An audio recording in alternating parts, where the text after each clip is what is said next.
contest to get him to just drum with her. Not that I even know his name, but that right now is possibly it.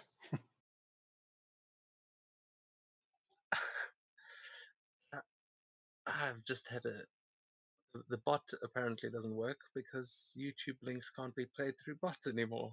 That's I love YouTube. great news. Okay. Well, if anyone wants music, I guess you can just play the link. Oh.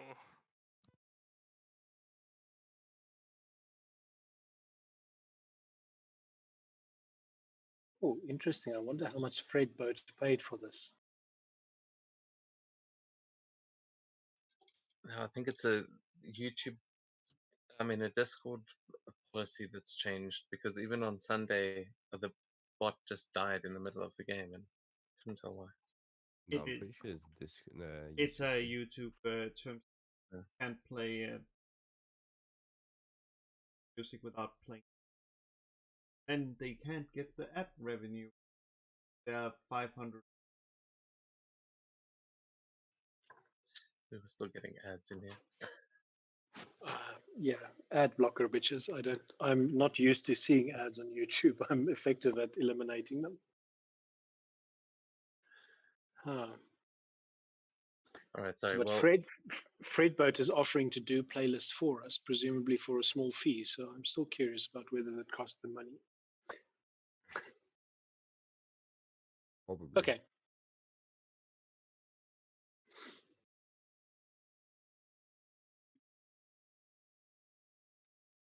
okay, yeah, sorry. We can. So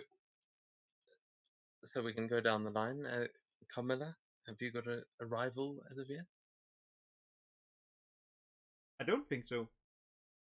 I know, pretty sure I know who German's rival is, and that is like anything that is like using strength to lift. I don't know. Well, before Dormond already starts PvP, who's your biggest rival so far? I'd say so far.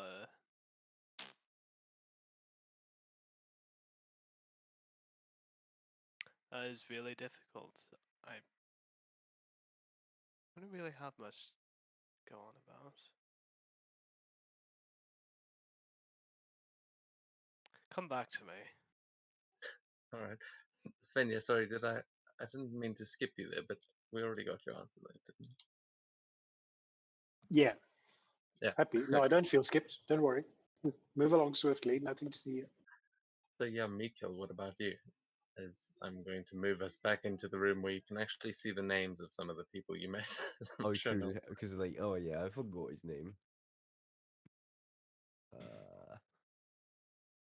I really did forget. I mean, compared to what we talked about last week, him being kind of subpar compared to me. I'm not The sure. other blacksmith. The other blacksmith apprentice, Aina Kiago.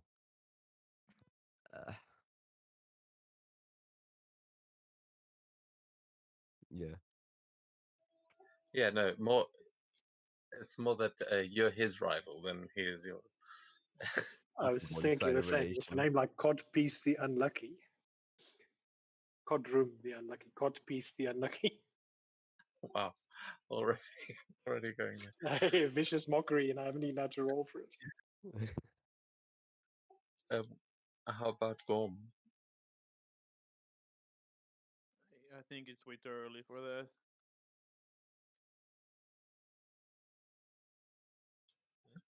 Fair enough. Ursula, any rivals Yeah, yet? I don't think Ursula would really have any rivals at this point. Actually, the only thing that could be close to a rival would be Ursula in competing who kills the rat. Oh yeah, you 1-for-1 at the moment. So, last time I don't know. I'm so used to doing recaps, but I haven't. I'm not sure if you actually want to be doing the recaps, Sven. Yeah? Are we?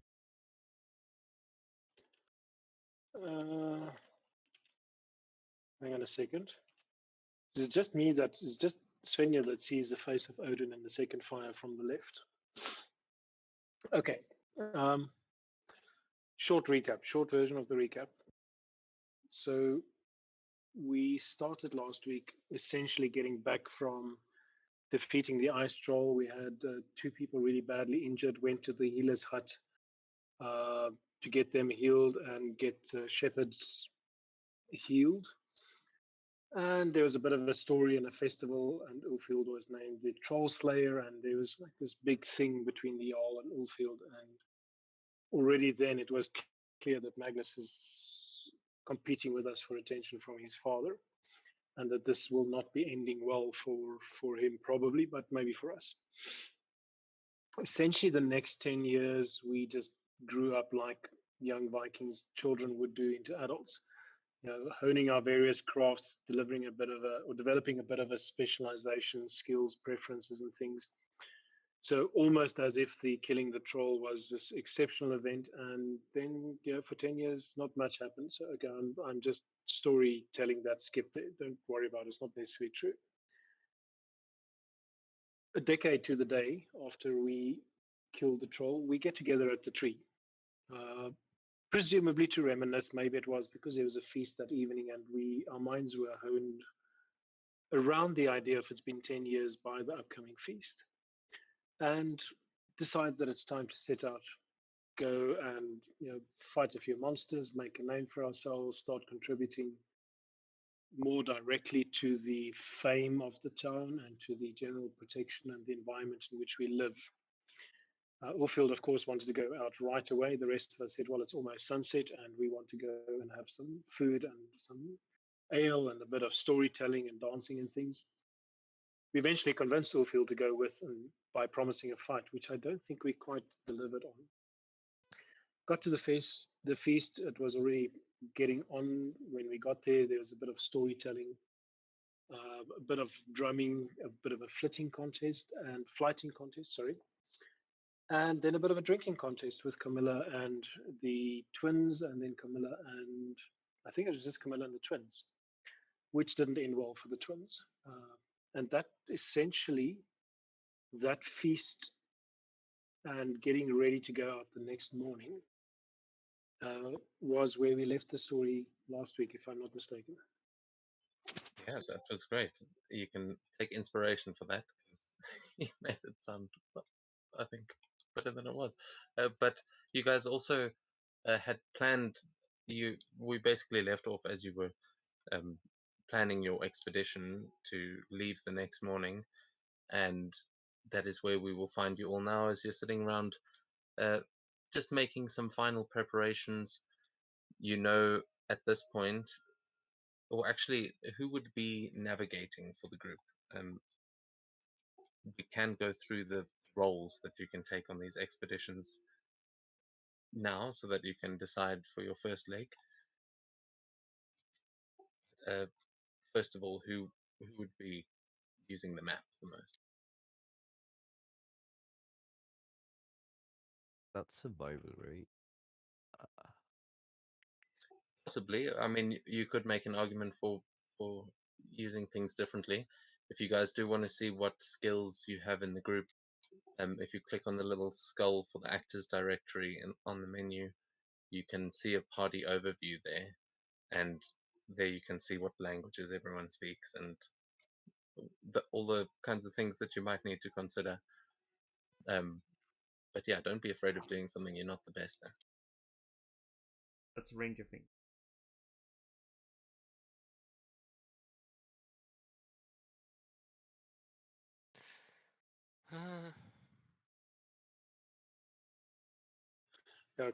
Svenja is going to make cool, appreciative sounds and sound effects and little splashes of puffs of stuff, but navigating, not her thing.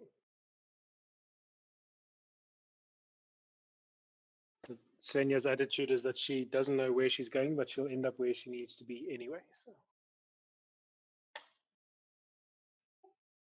Okay, yeah, well, I mean, this is basically all of your input from all of your various specialties are going to come into play here. But um, whoever wants to do the mapping, you can please make a survival check for me.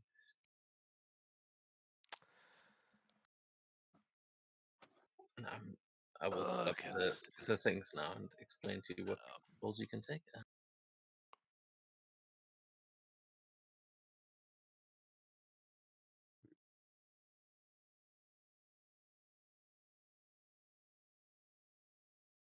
Interesting. Okay, yeah. So I think this makes sense for Camilla. As you guys are going over the map, you will have worked out that on the route that you set up is going to be about 14 miles, and that will take you about 8 hours at normal speed in this kind of weather. You expect it would be a normal march take you about 8 hours. If you want to go slowly, might take you up to 12, and if you want to, but then you can be stealthy. So there are three ways to move always. There's the normal march, the slow march, and the fast march. If you go slowly, you can use stealth. If you go fast, you'll have a -5 to passive perception. But here, a normal march would be 8 hours, slow march would be 12, and fast march would be 6. So uh, you have plotted out your route, and in the morning you'll be able to leave on your expedition. But at this point, are there any preparations you want to make before you leave, or is everyone good to go the next morning? How many times could I do maintain weapon? Because then I could. Yeah, so you can.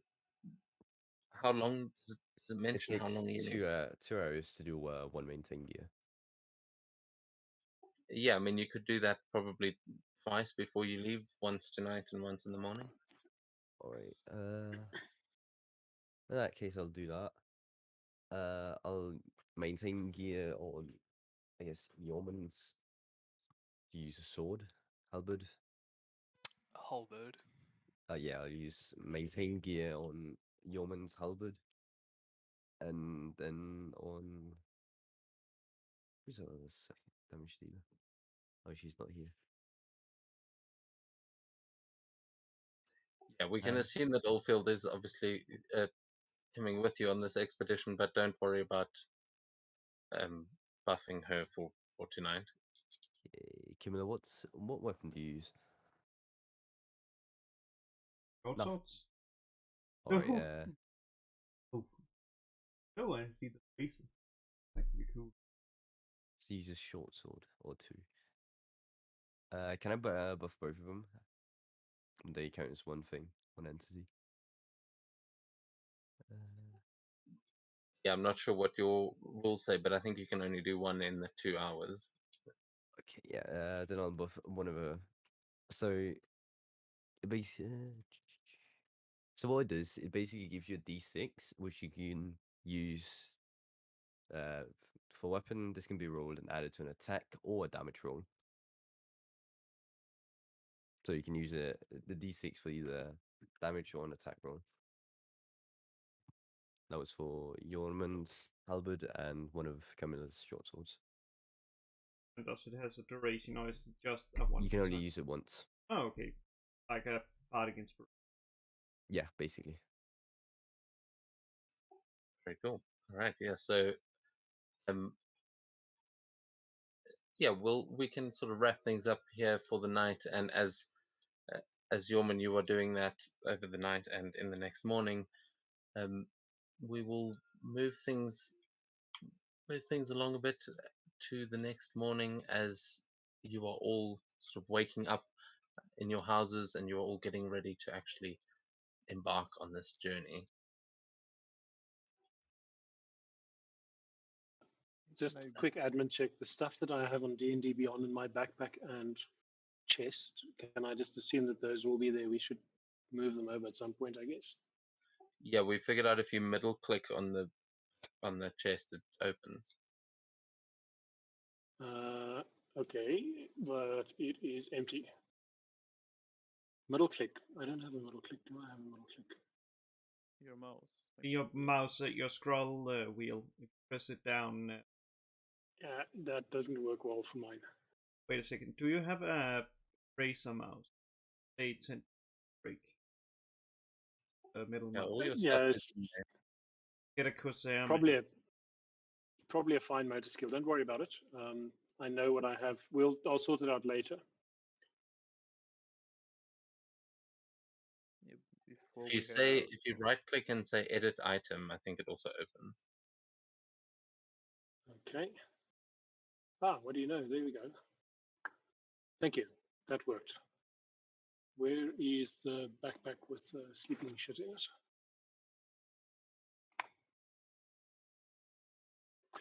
Is that important for us to keep track of backpacks and rations and things? And how do you play this? Yes, it is going to be because there is going to be some crafting and hunting and whatnot, but you guys will have your basic starting equipment for now. So whatever, I think that usually comes with like 10 rations. For casters, they may not get it. I can see. I got some.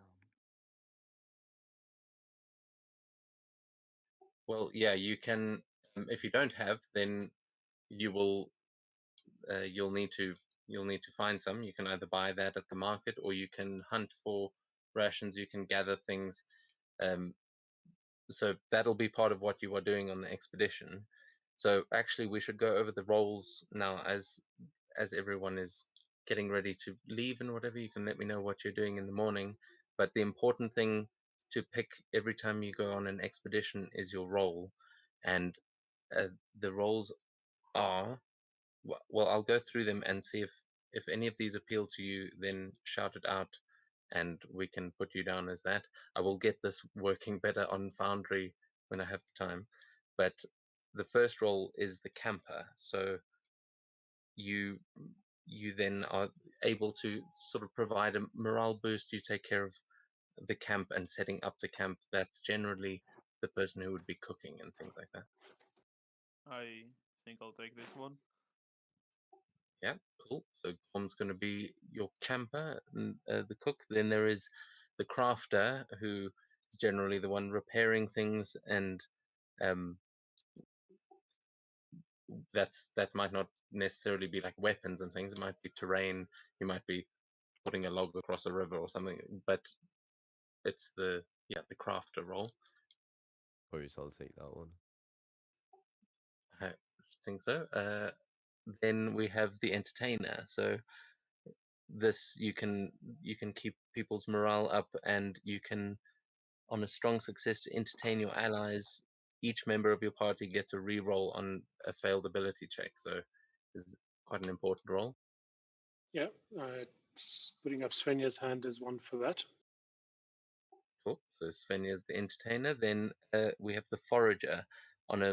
There's the forager and a hunter. So just so you're aware, there's two different things. On a strong success to forage, you can find medicinal things. You can also discover a number of rations equal to your intelligence modifier. So that's intelligence-based gathering. And then there is the hunter, who hunts for food, and you can also discover spell components and crafting resources equal to your wisdom modifier.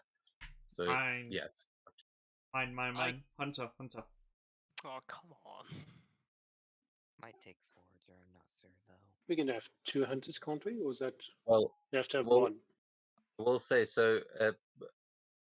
Camilla, because you were doing the map, you might want to be the navigator who like a navigator or a scout. There are more things, and you can have uh, generally you can only have one person taking a role, but the hunter and the forager will obviously end up working together to a certain extent. So yeah, it's up to you which ones you want to take. You can also switch roles as we go along, Is that all like the at roles? waypoints. I do have a not very low wisdom, and I don't use spells, so I can just give you spell components if I find them. Is that all? I also Will? have a dog. Well, yeah, the idea is not to hoard the things you find. This is Yes, your of role course. in the group. So I will let me go over the last few, and then you can see, because there's also, you may need a lookout.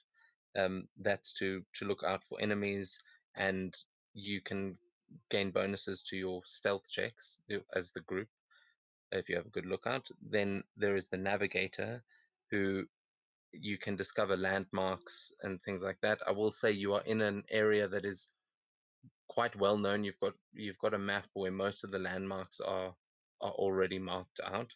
So here, a navigator is not the most important thing. Um, then you have the scout, so they can scout ahead and give you bonuses to attack rolls on your surprise rounds. And then you have the trainer, who on a strong success sets the pace, and you can add a bonus to everyone's saves as you are going. So those are the things we have left. So I'll go through once again. Let me know. Forager, anyone up for that? I'll do Forager.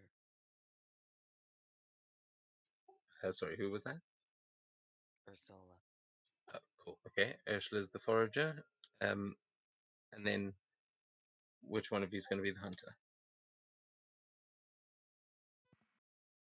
You wanted it, Carmilla. I think I take. Okay. then And the then you second can get hunter. your hunter. Okay, cool. Yeah. So then we've got so that's Yormund as the hunter and Camilla as the lookout. Yeah. And I think that's everyone's all there, right? Yeah. think so. So with that, as everyone is ready, is there anything you guys want to do in town before you set out? Yeah, I want to buy a few things. Where's the list? Here. One cooking pot and two. What is it called? Where's the list? 2 common supplies for cooking. Okay, yeah. So you would head down to the market. You would be able to speak with.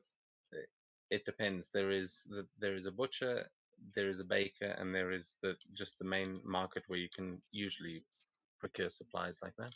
Yeah, I think it's the market because it's like probably like salt and like condiments, not like food specifically. It's something I hope to Yes. find on the hunt. Yeah. So you would be able to go to Algon and purchase some of those.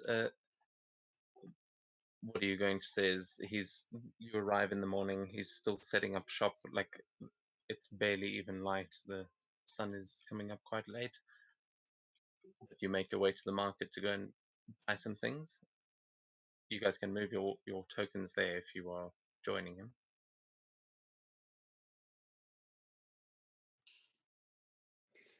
Yeah, I do need a little bit of help with how do I get the backpack into Svenja's character sheet. It sits on D&D Beyond, but not in Foundry. Okay, well, we've got Then- beyond 20, so you can just use both for now, and we'll figure that out outside of the game, because I don't know, that means maybe something hasn't been imported or something.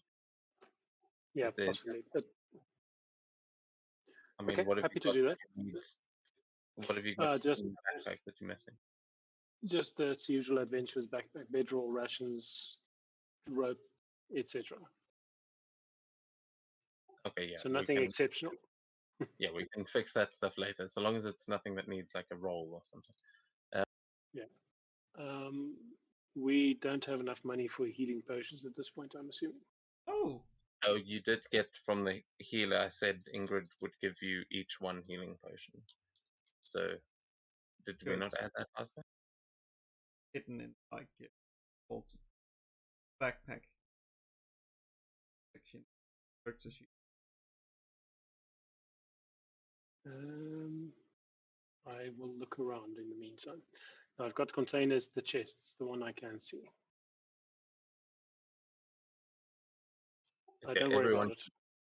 everyone can add one regular healing potion, and that was from Ingrid that you got at the longhouse last night.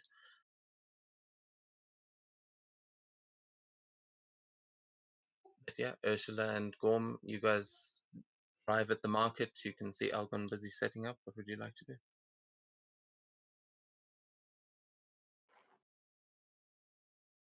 Where was the list for things we could buy? Sorry, say again. You're very quiet. I can continue. What things were available to buy? You probably won't buy anything.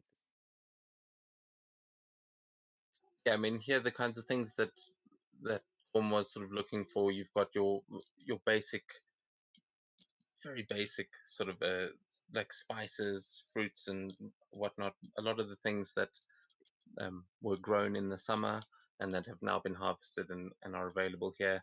But yeah, nothing fancy. It's just your basic supplies. Yeah, those supplies can be found like from foraging, right? Yeah, it can be found from foraging, or common supplies just refers to any kind of like basic food that isn't, meat, for instance, would be a fresh ingredient that you need like to hunt an animal for. But those kinds of things you can buy easily here or find as you forage. Okay.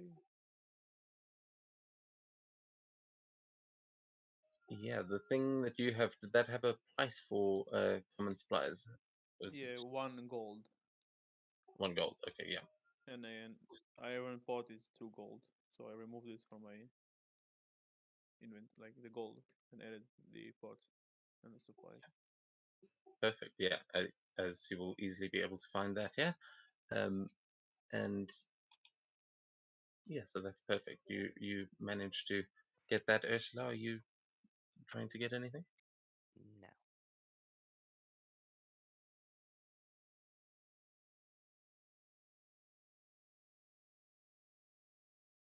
Sorry, I'm really struggling to hear you. No. Okay. Well, yeah, then Algon will sell those to you and wish you luck. He will ask, where where are you off to today? I heard there was an expedition. Far to the west, some rumors about creature in the swamps, some weird houses. Oh, in the swamps. I would be careful of the bullywugs that are out there. They can get a little bit vicious at this time of year. We will keep that in mind. Yep. Did Luck? he say bullywogs? Yes. What is that? A bullywug is a frog from Greyhawk or Earth. It's Okay. basically like a superior ground. Yeah.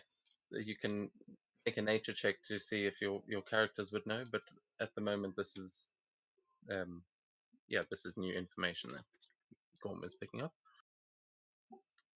Yeah, anything else you'd like to do at the market?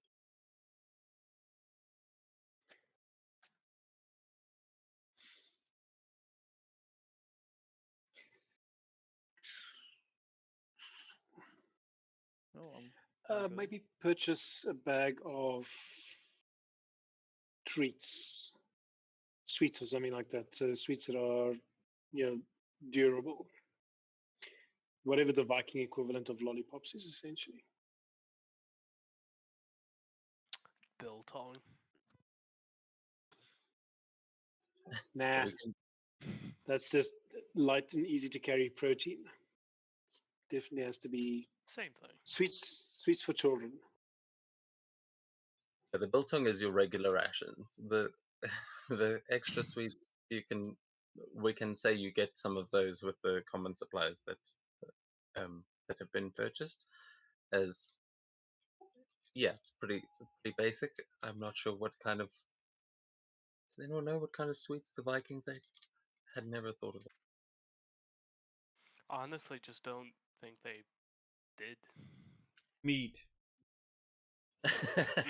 Yeah, that's all they You really eat. get little mead flavored hard candies that have been imported from Skakutoka, and yeah, that Okay. Berries, plums, and honey were the typical desserts. Okay, so she'll buy a jar of honey then. oh yeah, that you can definitely get. Also from Skakutoka, which is you would know a town up um, to the northwest that they're pretty famous for their mead. Lots of honey products coming from there, but yeah, we'll say that that all comes as part of the supplies in that 4 gold that Gorm spent, unless you want to get more on top of that, Svenja. You want to spend some gold as well? Yeah, how much is a So fair it's amount 1 of gold. honey? It would be Done. 1 gold for a, and that would essentially count as another common supplies. Okay. Sorted. That's all I can think of right now. Okay, cool. So you can check 1 gold off, and then you're gonna let. Are you gonna carry that yourself? You can either mark it off or hand it to Gorm, seeing as he is the cook. But yeah, it's Um, actually I forgot. I can mark it off here.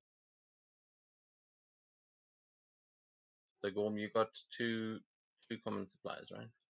I did. yeah, Gorm can carry it. I'm happy with that.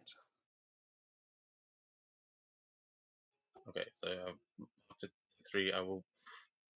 There's a lot of resource things I still need to fix. But is that anything else you guys want to do in town, or shall we begin I the would journey? like to see if I can get just a slightly lighter piece of armor. Sure, you can. Are you heading to the blacksmith? Yep, already there. Okay, so are you? You're in the middle of the I road. mean, I mean, pretty much there.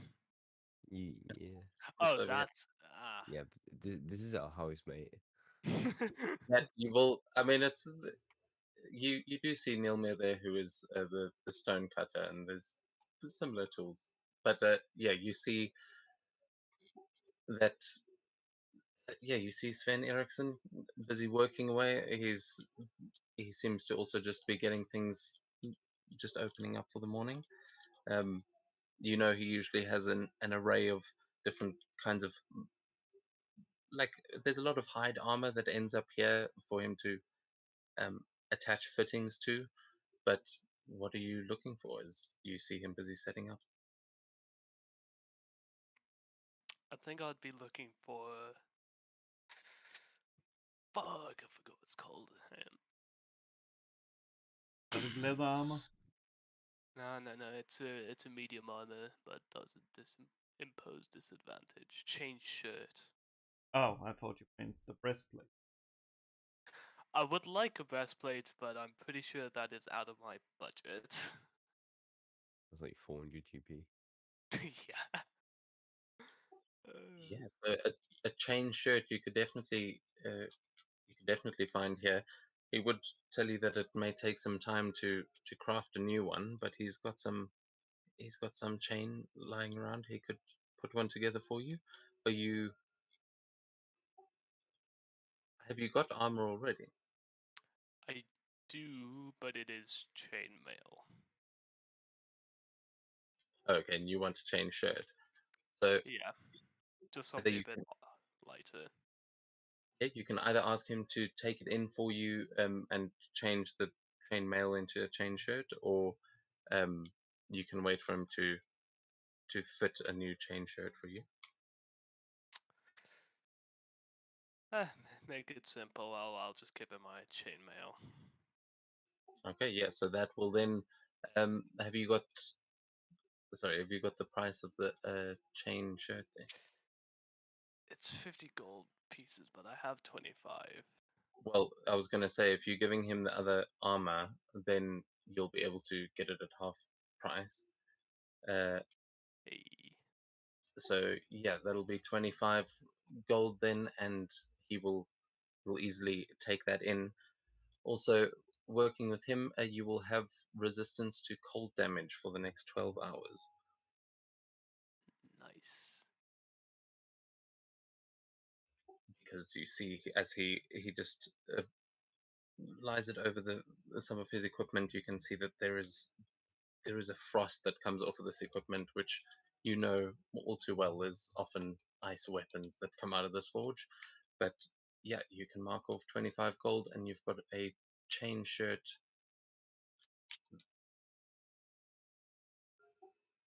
Anything else? Nope. That'll be it for me.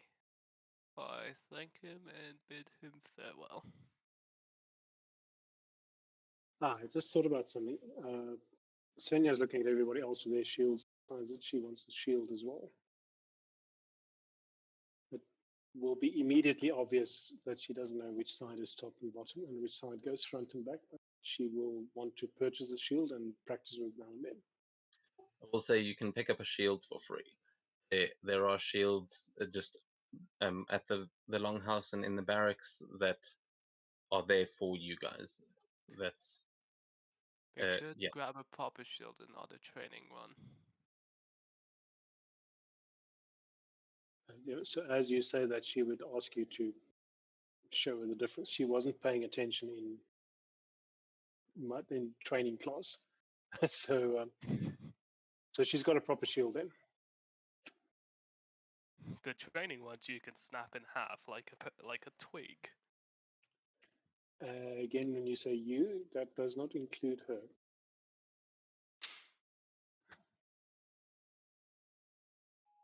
Shields are something that you go through quite a bit. Like you've seen your fair share of splintered shields just in training, so it's a pretty easy thing to replace here, a basic shield.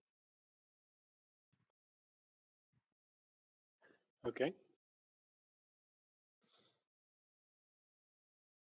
Cool. So yeah, you can add a shield there. And anyone else like to do anything?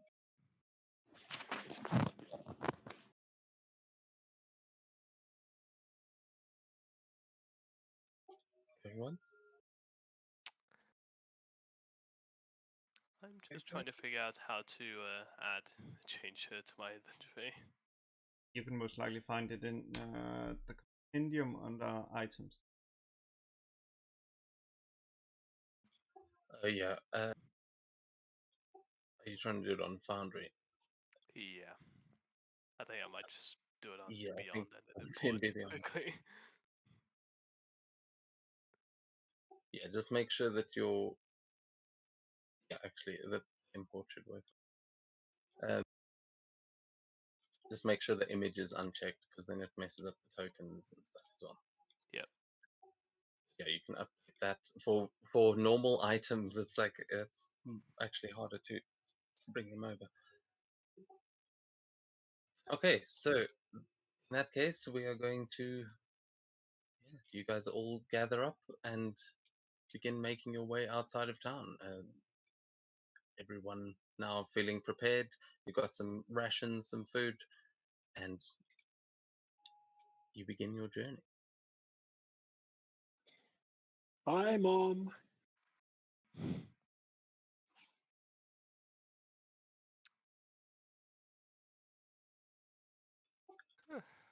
Off Yeah, we so go. as you guys are heading out of town, you can tell me the marching order if you want, but it doesn't really make that much of a difference. As you will now see on this map, there are three main points that you need to be aware of.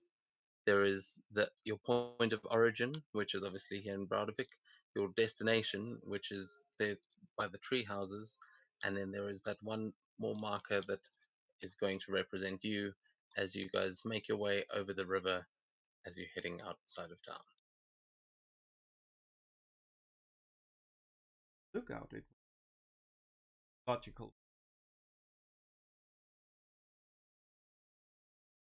Not necessarily.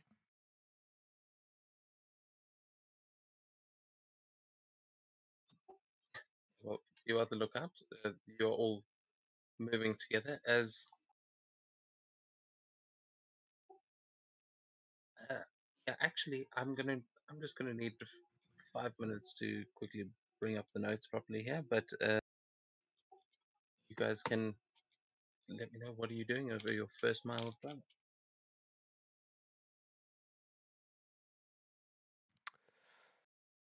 Huh, Simply walking, chatting, relaxing, all good.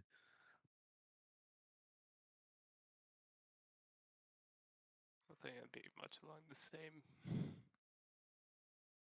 Well, I am the forager, so I guess I said forwards. Whilst we're walking, Yeah, that might be a bit. right now we're just marching to our location.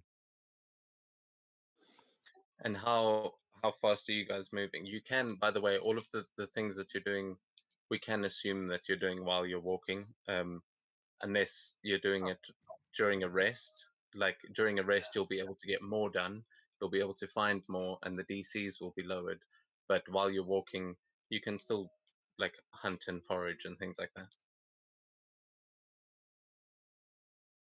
Are there any downsides to trying to do it while marching? Yeah, it's the Yeah, as higher I say, DC. yeah, higher DC, and you're more likely to find less as yeah, you are on the move. I think I'll save hunting until we stop for a bit.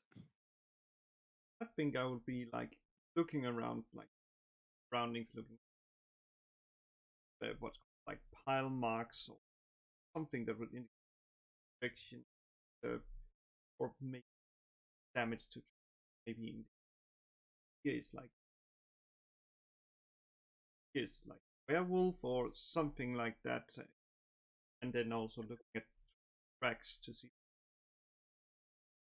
like circle or the others, so maybe look out for that. Yeah, you can give me a survival check. At this point, it's not that difficult. You're still not too far from town, so there is actually a bit of a path, though it is already being covered by snow. And Can I say, as we're moving, I'm just helping the navigator and look out? yeah, sure, you can then re-roll that with advantage, but that was a stealth check. Said survival. You say stealth check. Oh well, that's fine. Secretly trying to get us lost. Whoa, whoa. Man, like that's even better. Like if it is that. What? Okay, again, I didn't say stealth check. I said survival. God damn it! Why do it? Why does it want me to roll? Check. Yes, Just it's sneak a laugh. So you're looking quietly, but it's Keep going. there we go. All right. So with an 18, you do know this area very well, and you know to follow the path is really not complicated. And as you guys continue onwards, you will notice rabbit tracks as you are approaching where you know the fungal mass to be. Just on the other side of the river, you will see a rabbit that's in the distance.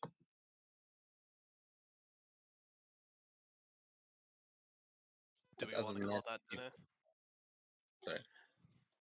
Oh, hell, why not? How far away is it? I do have a dog. The dog. Well, what's the 3/4 of a dog? A 3-legged dog. Speaking of So, which, have you got access to that stat book? Because I have actually yes, made it. Yeah. yes. I had a quick look at it too.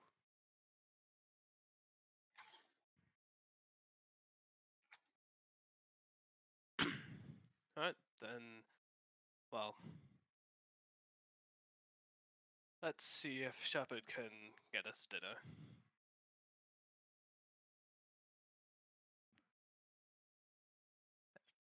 Okay. So are you sending Shepherd out as Yeah. okay? I'm just Is gonna anyone try and get him as close. Ignore that. Hmm. is anyone going to try and help Shepherd out here? I believe in them.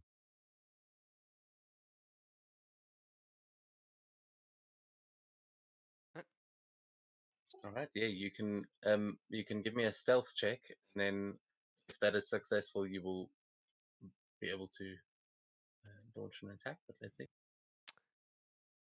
Since it's Shepherd Oh. and it's snowy, can you roll with disadvantage? No, advantage. Advantage, yeah, Yep. absolutely. Ooh. Oh well. Yeah, that rabbit has no idea. See it kind of sit We up don't for a even know second. where Shepherd is. See it sit up and its ear sort of twitch for a second, but then it just goes back to just hopping around and seems to be like digging in the snow. But you know that you've you've sent Shepherd right up behind it, and yeah, are you going to get him to attack? Yes. All right, describe what this looks like as Shepherd rushes out towards the rabbit. Shepherd takes a wide sort of berth to go where the rabbit's basically to its back. So as we were watching it, just from a ways away, we could see Shepherd just slowly crawl up and just stalk it, almost like a cat, until finally it's close enough, jumps and just bites its neck. Yeah, roll that attack.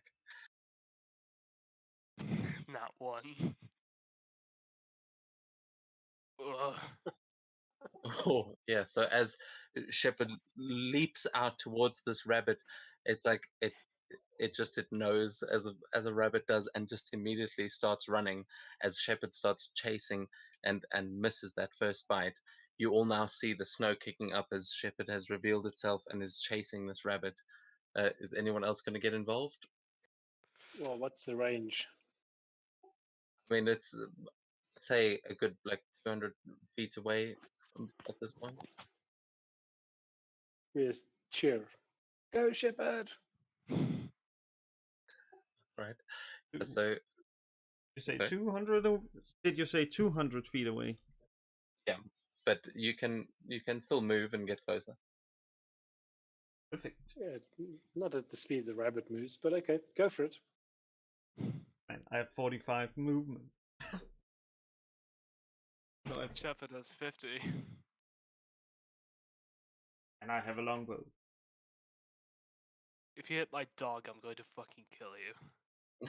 Okay, let's try to hit the dog with the longbow.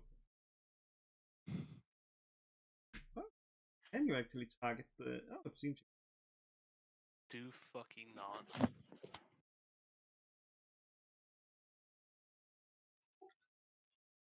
Okay, so are you targeting the rabbit? The rabbit.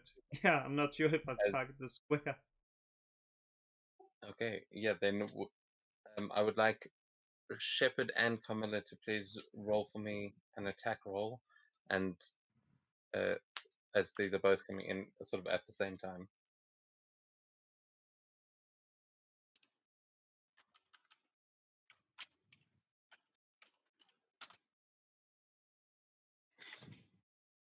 Oh, all right. So the rabbit's AC is 13. So as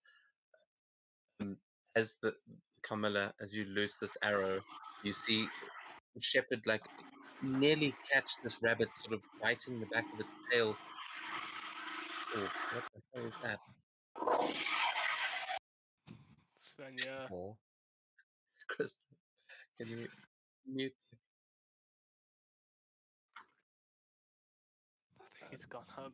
I think he's making coffee or something. Like that was. I hope that was Shit, the did I coffee not set the machine. thing on mute? Sorry, that was me switching the generator. Oh, Oh, generator. my bad, sorry. Either that or you've been abducted by aliens or something. But Oh, sorry, bad planning. So you see this as the rabbit is just starting to break away. This arrow hits it, pinning it, and allowing the shepherd to just grab it by the neck and use it like a chew toy, completely killing the rabbit as it sort of hits the ground. And you earn one fresh ingredient. Well, unless you want to try and harvest more of it.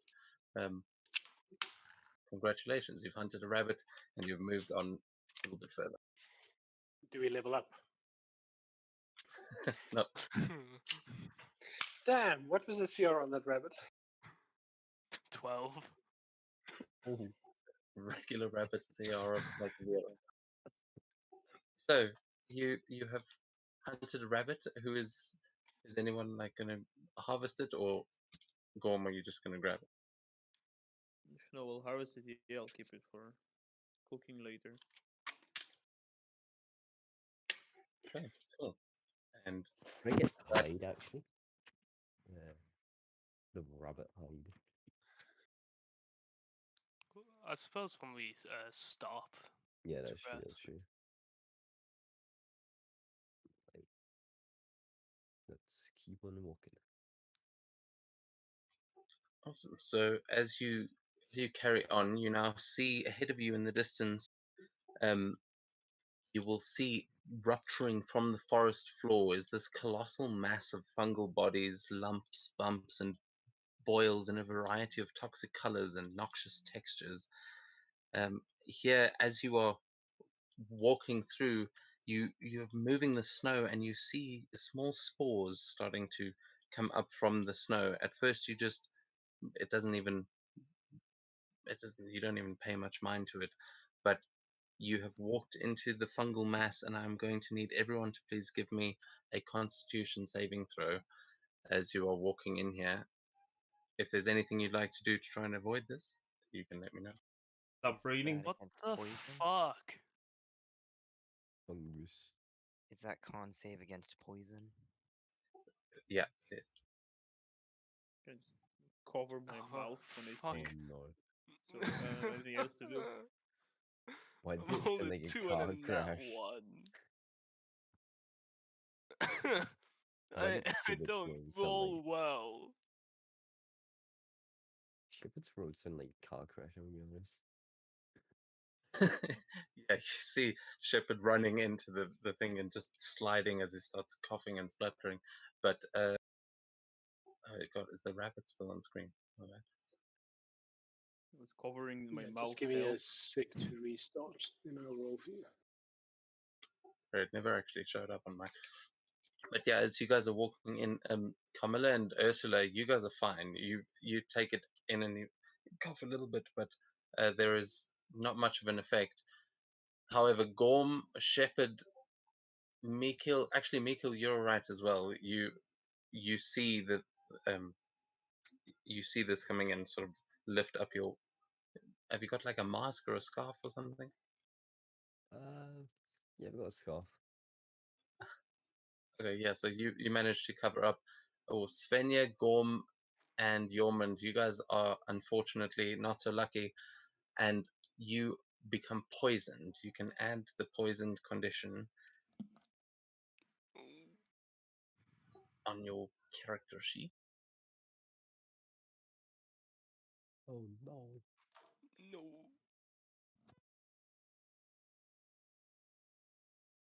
Where do I add it? In conditions, there is. Let me see. I might be able to In add it. D&D Beyond, it's sort of just to the right of your Oh, armor class if you're Beyond. running it from there. I was looking on Forge. You can do it either way. I think you can also just right click on your token, and then there's a little. Oh no, you don't have your token. Yeah, Okay. but the tokens aren't showing up. I'll just keep it in mind.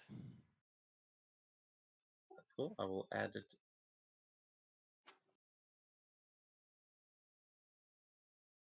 Okay, so sorry, it was who? Yorman. Yeoman Shepherd. I forgot to do what else. Svenja? Gorm. And Gorm. Okay, and Miller, can you please give me another perception check? Actually, so can you, Ursula, as you were not affected as well.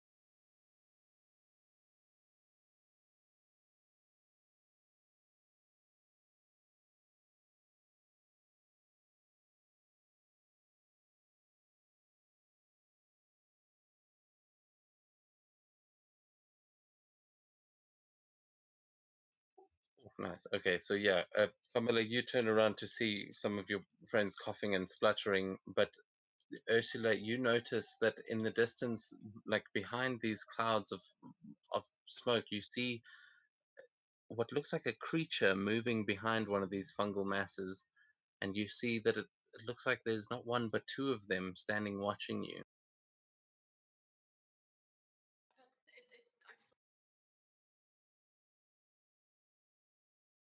Ooh.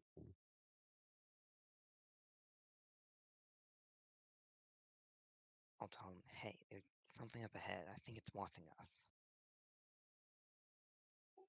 You see that these creatures look like they are made of mushrooms, like these two mushroom men just peeking out from the fungal mass. As Ursula points this out, you now all see them like looking at you.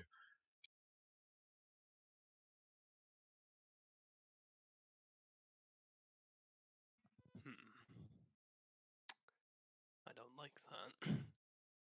We Would could we happen just to know what they leave are? and go around the fungal mass. Oh, fuck. That's a big fungal guy. Just Yeah, a look fun at that. guy. Mile wide. Don't worry, it's not to scale. This is just so yeah. You see these two little dudes just looking at you, and you can give me a nature check if you want to try and identify what they are. Not sure. Oof. There we go. I'm not one with nature. Yeah, Yormund, you have definitely come across these things before. These are known as Mykonids. They are literally mushroom people, and they are great to hang out with. You've had some interesting times with the Mykonids out here, but this is basically their home. This mass. They can be dangerous, but they are friendly to the village. And they all just seem to be watching you. You wonder if maybe they are actually concerned or not. But if anyone wants to give me an insight check on that, you can do so with disadvantage because these are mushroom people.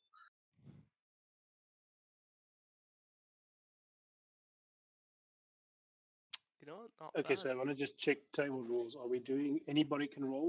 Are we just rolling one or two people? How do you want to do this? Yeah, anyone can roll. Especially this during an expedition, uh, you can get involved. But if it is someone's specific role that they took, then you can give them advantage on that if you're helping them out. Yeah, Senya is not feeling insightful around them as she's coughing and spluttering. Yeah, so to both Svenja and Camilla, they just these are just plant folk. They're not. There's no way to read their facial expressions. But Yormund, I think you may have hung out with them before. As you can tell, they are watching you out of concern. They probably don't mean you any harm, but they seem to be keeping their distance so that you don't run at them with an axe, as people are wont to do around here. I'll just give them a wave and just like to the rest of the body. These guys are right. Don't mind them.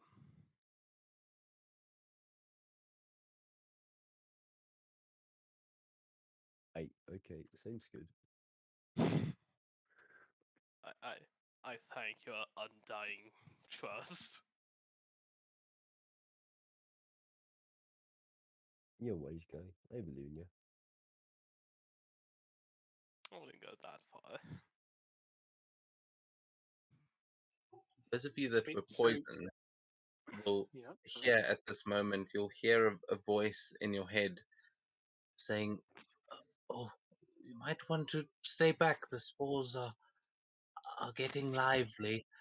the troglodytes are coming out to feed again, and you recognize that it's coming from these two creatures. Just give a good laugh and just, oh, we figured that out. Just sniffling as well. Just.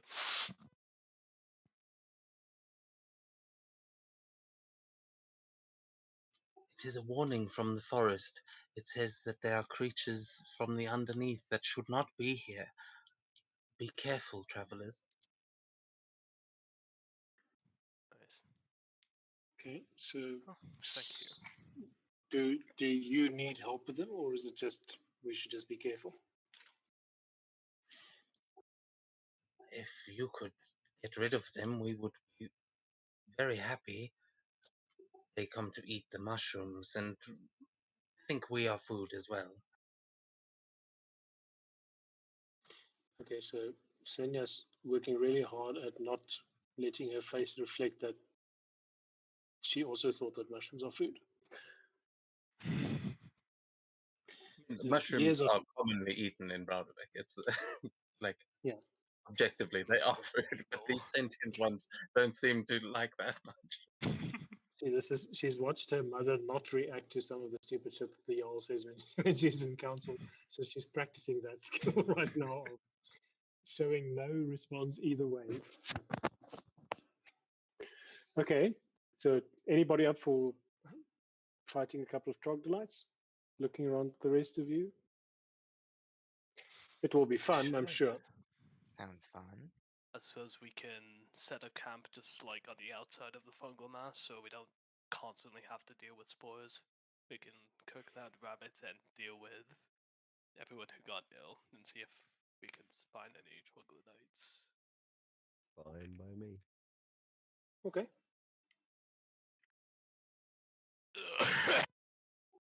So how are you going to try and find them? Are you going to try and ask these guys, or just go and... For the time being, I think we might just hang around or just rest and try to get rid of whatever problems we have and see if any bumps into us.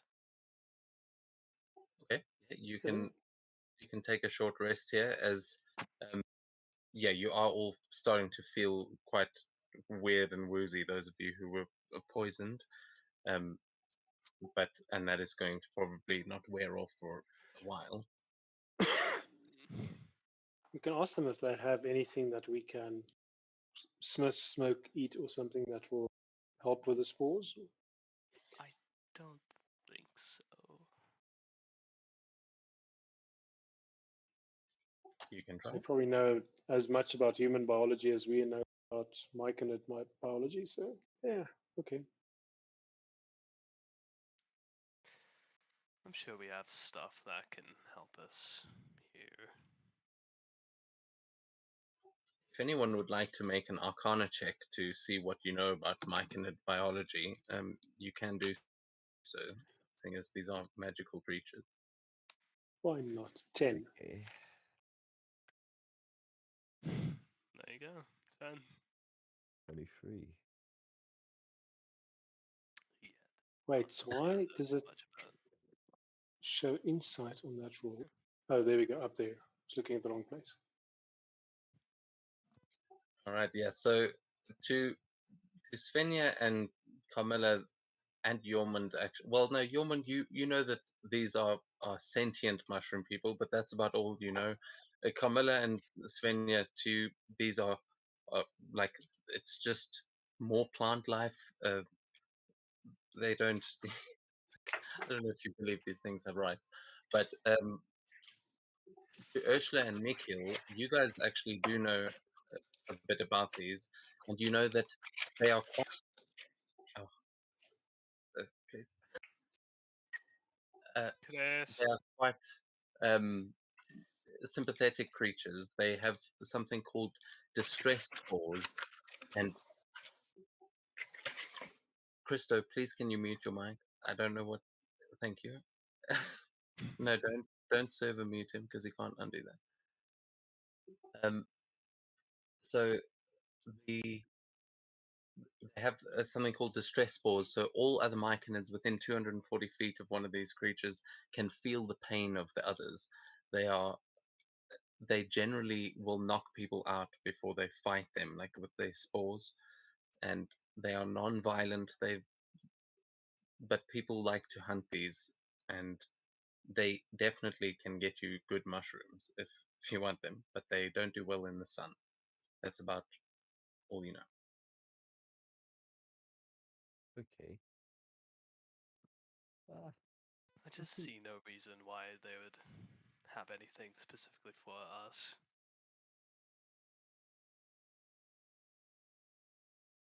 Hmm.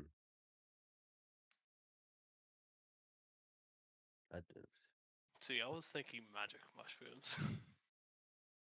Yeah, if you want to ask them, these are magic mushroom people, quite literally. So if you want to ask them, you can give a persuasion check, whoever's trying to chat to them. We'll say you do seem to be communicating with them telepathically through the spores that you inhaled. So it is not, they don't seem to be speaking a language.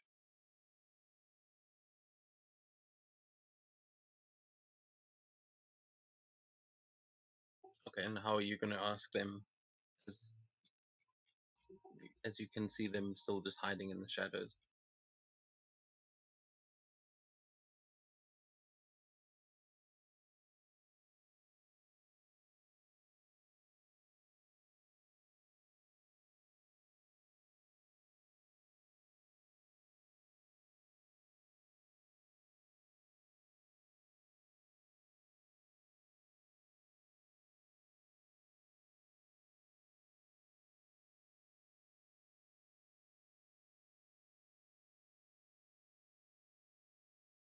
She'll try and find out more about them, how long have they been here, and what's the name of the tiny little purple one, and shit like that. Yeah, you will, as you go and you're speaking to them, you'll see that there are actually quite a few of these creatures around, and some do look older, some look younger, as they are. They just seem to have like grown more onto them as like the older they get. They seem to have more mushrooms and things growing on them. As you, they kind of listen to you, but you are not getting many responses until you see one of them move their hand, and in from underneath the snow in front of you, you will see a little like bundle of toadstools kind of grow out of it as a couple of mushrooms just pop up from the snow under at your feet, and it will sort of almost bow to you as it gestures to the mushrooms, and it says, "If you wish to know, you may consume, and all will make more sense for your human brain, if it is human you are," and they'll watch you curiously to see how you react. At this point, everyone else is able to take a short rest, as you are, as you had said you wanted to.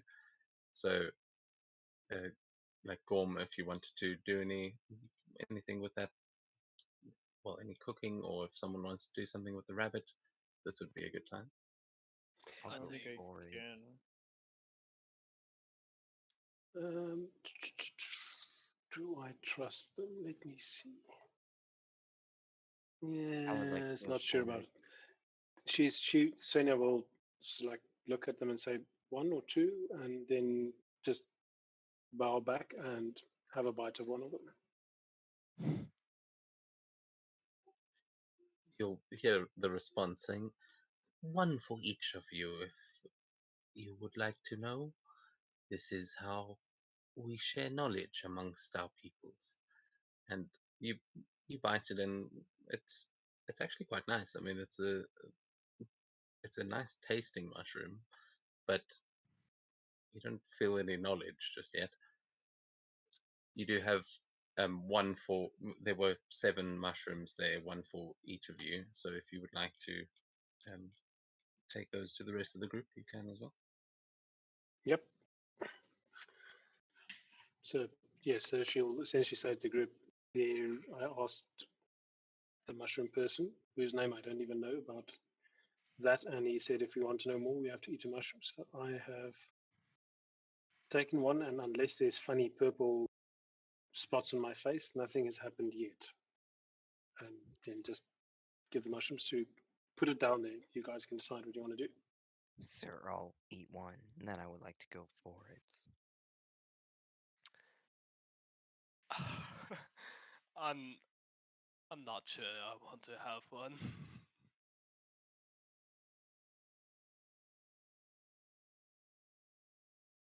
Okay.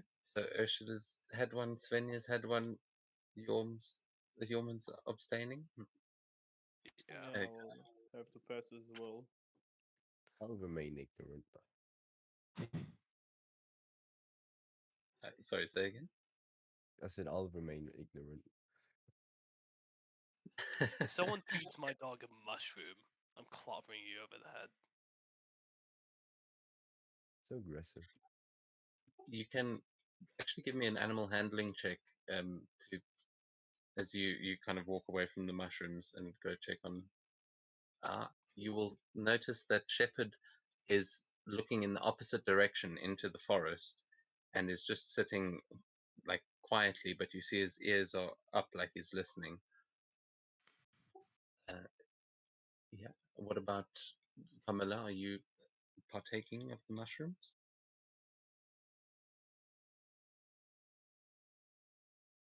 Yes. Let's eat. Oh, Okay. fuck. By the way, Dave, just a question. During the short rest, I have taken some of the spores and played around with it. The herbalism kit and maybe potentially made one antidote or something. Or at least tried to. Yeah, you can give me another survival check if you want to try and do that. That is kind of the foraging role, but we don't have a forager, so yeah. I'm the forager. Oh, right. My bad. I thought you were a scout for some reason. So yeah, you could try and help Ursula to do that, but currently your job is to look out, and around here you are.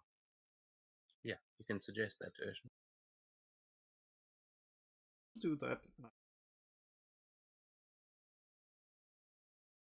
Okay. What sex did I roll?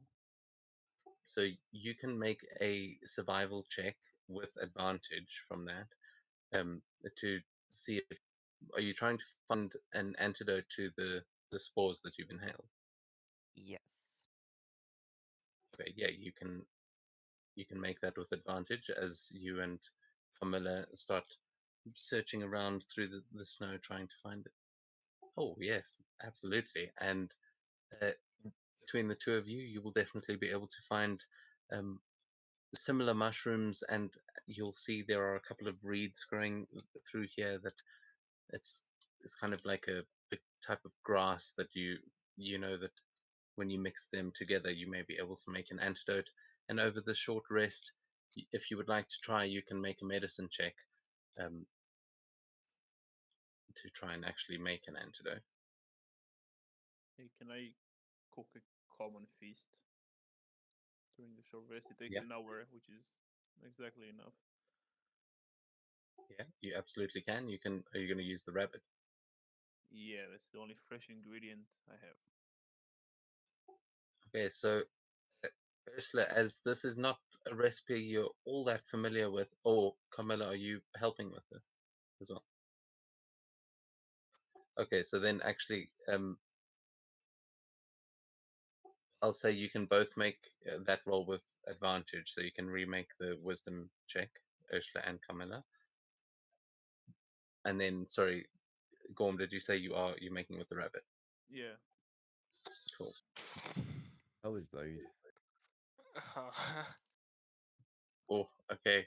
So yeah, you guys, it is not a recipe you are all that familiar with, and it takes some trial and error. You use up most of the things that you've gathered, but you do manage to make. At the end there, you get one vial of antitoxin, or yeah, anti mushroom poison. You know what I mean? So one person can take an antidote if they need it.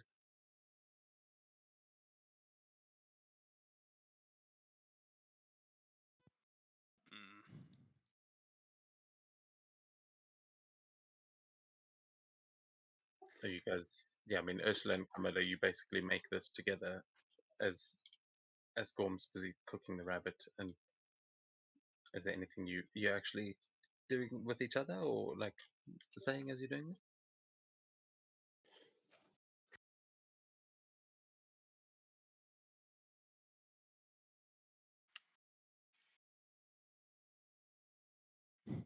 Yeah, sorry. Yeah, I'll eat only like giant mushrooms around, or is there any wood, or at least like sticks to start a fire with? Yeah, you could do that fairly easily. And sorry, I just saw in the Discord. You are right. It is meant to be intelligence based. My bad. Let me double check that. But yeah, you can try and make basic sort of campsite there. Well, just with a fire and whatnot to cook. So yeah, let me see. Yeah, you can do that without needing a check. Gorm. Oh, It's okay. easy, yeah. I mean, you can make a survival check to see if you want, but making a fire is simple. Oh, I have a Tinder box. I can just after a Yeah. minute light it up. Yeah, we can assume you know how to make a fire.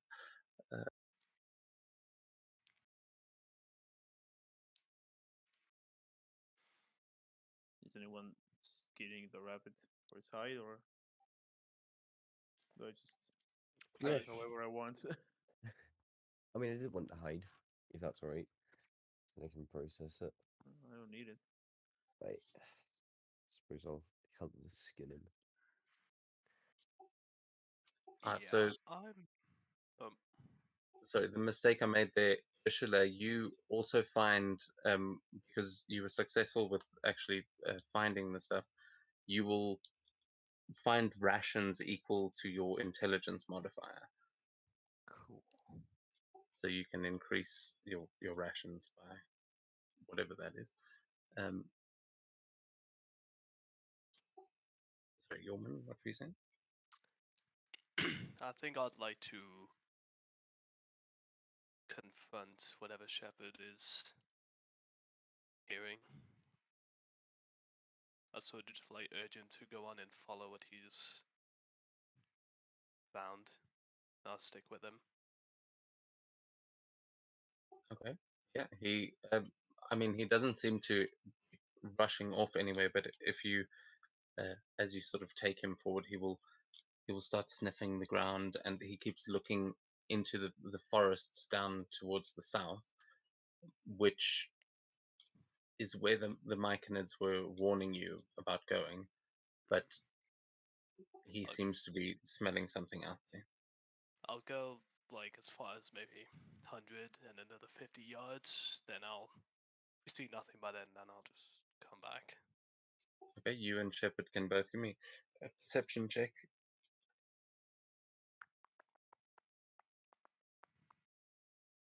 With disadvantage. Oof. Wait, why do you have disadvantage on perception? Poisoned. Because you're poisoned, right? Actually, would Shepard have disadvantage or just regular? Because he has advantage on any perception check that relies on hearing or smell. Yeah, so it would be a regular roll, just a straight Cool. roll. Cancel that. Hey, my boy. Okay, yeah, so you are not feeling so good, and it's you now can smell the rabbit cooking at the camp, and that's sounding much better than. But Shepard definitely seems alert, and it seems wary, like there is something in the forest. And as you are looking out, you don't see anything, but Shepard, you hear him growl a couple of times. However, your lookout is you see still the two of them have just finished making some antitoxin, and it's actually you're not feeling too good. Yeah, I'm gonna head back now. As long as they're not too close, then fine. Yeah, you definitely haven't. They don't seem. You're not under attack. Yeah. So we Yeah. definitely should expect one of them to come around soon enough.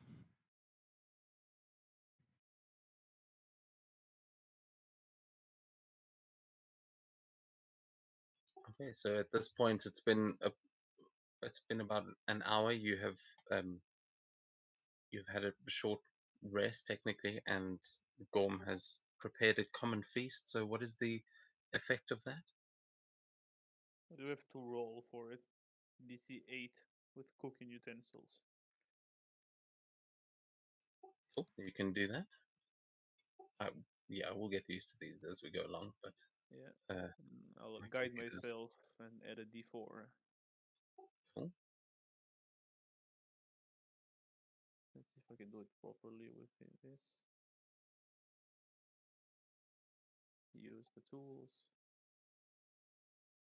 And disadvantage because I'm poisoned.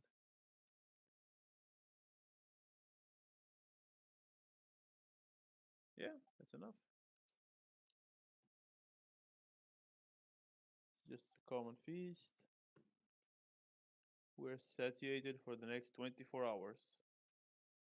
Then each creature consumes it regains additional hit die during the long rest. Essentially, we don't have to eat for the next 24 hours. Yeah, you see, Gorm knows how to make one rabbit go a long way. Yeah, I made the rabbits too. It's fine. Throw in a pot. Add some water. And salt. I don't know, carrots. I don't know what I have in the bag. Throw it in. It worked. Cool. So, is that the only effect that you're satiated for 24 hours, or aren't there Yeah, temporary it's a common one. So that's the only one. It's the only thing. Oh, I Just thought that gave you poison. temporary hit points. You will have, after that, you will have a bonus to any morale saves, which you will get into as we go along. You guys have not gone far enough to lose any morale yet. You've only gone like 2-3 miles out of town. Yeah, the temporary hit points is an uncommon feast and higher. Oh, okay, cool. So I need some better ingredients.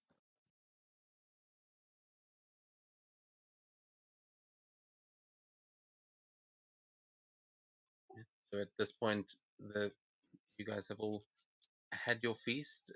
You haven't seen any troglodytes nearby, but other than what shepherds seem to be growling at. So what would you like to do? Are you going to sit around here and wait, or are you going to head further into the forest? I say keep moving. Yeah. Yeah, let's keep moving. Seems like they're in our way anyhow, so we'll meet them either way.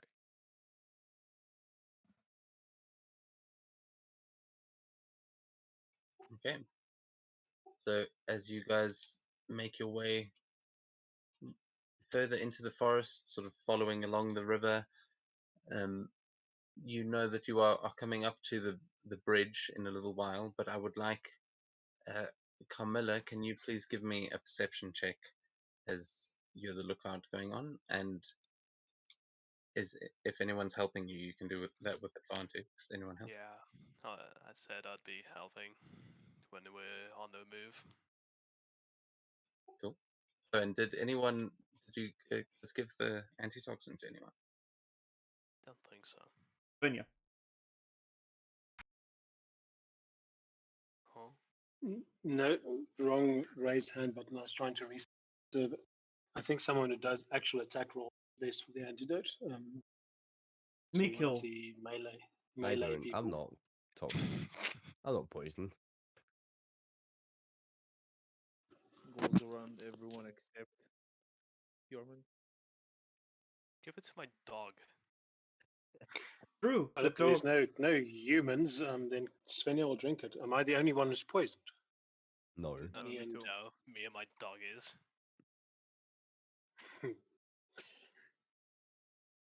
My boy. Okay.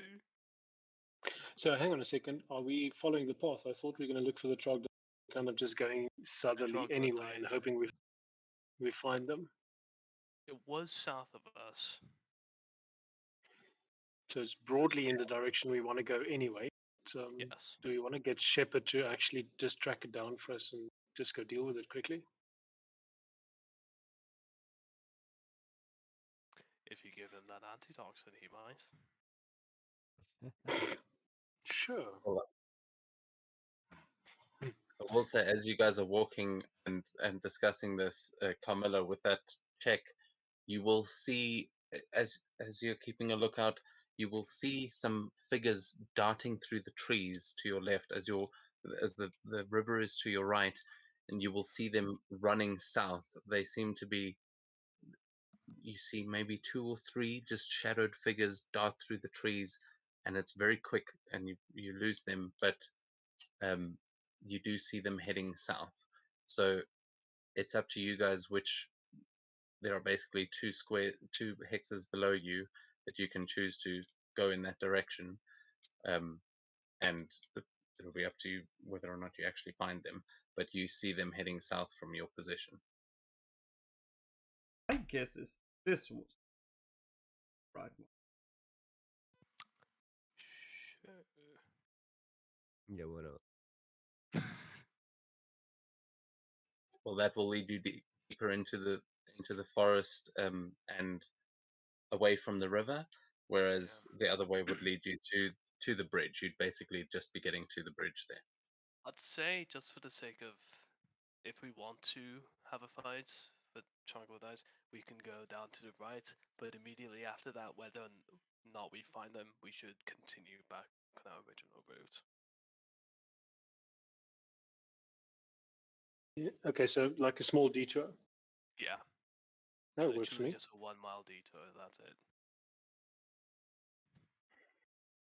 Well, Yeah, that's they did seem to be nice, and we did say we'd help. Yes.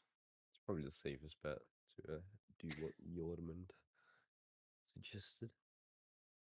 And they're nice and close to the village, so if we help them, we can go and get more mushrooms. I mean, Alright, not the safest, but safe. to the bottom right square then, or hexagon. All right. Yeah, as you go down that way, you are now heading into the forest off the path a bit as you see that the snow's been falling pretty heavily. This is quite a fairly dense forest. You know, if you go further south, you'll be getting to the graveyard. But as you are heading through, I would like everyone to give me either a perception or survival check, and this goes for everyone. Can we assume Shepard is not poisoned anymore? Well, if you gave him the antitoxin, then yes, you can. Sorry, what role? Survival or But Or perception. I got it. Disadvantage. I'll be looking for like Yes. tracks, so that would be survival. Would Shepard have advantage? As in, is he looking to smell or hear anything? Did you give him the antitoxin? Apparently, yes. No one else wanted to drink it.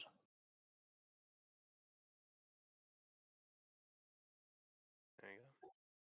Okay, well, yeah, if Shepard took the antitoxin, then yes, he would have advantage as usual. Okay, so yeah, as you're walking along, you will start investigating, starting to look for things.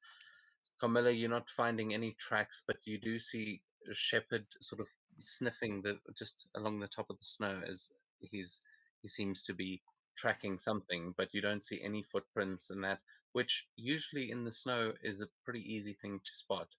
Um, so you're not sure what he's smelling. Yormund, you are managing to follow Shepard, and he definitely seems to have a scent. As Gorm, you will notice that there are a few broken branches that are at about head height on the trees around you. It seems like there were some creatures running through the forest through here, But Mikil, you will see that there is, as you're kind of walking through, you'll find a dead animal that it looks like it was a rat, but it has just been bitten in half, and it is quite mangled.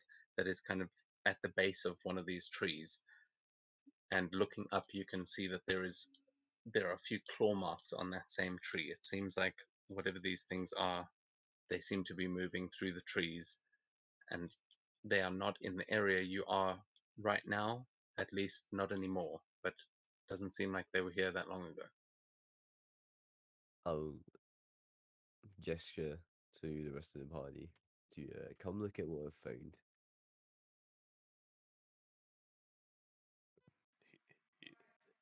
Yeah. You're gonna be that guy, huh? That guy? What? Hey guys, you might want to take a look at this. Just tell us what's in it. It. Well, it's a dead fucking. It looks like a rat, but it was chewed in half. Hmm. There's also claw marks on the tree. I wonder Seem what this could mean. clueless.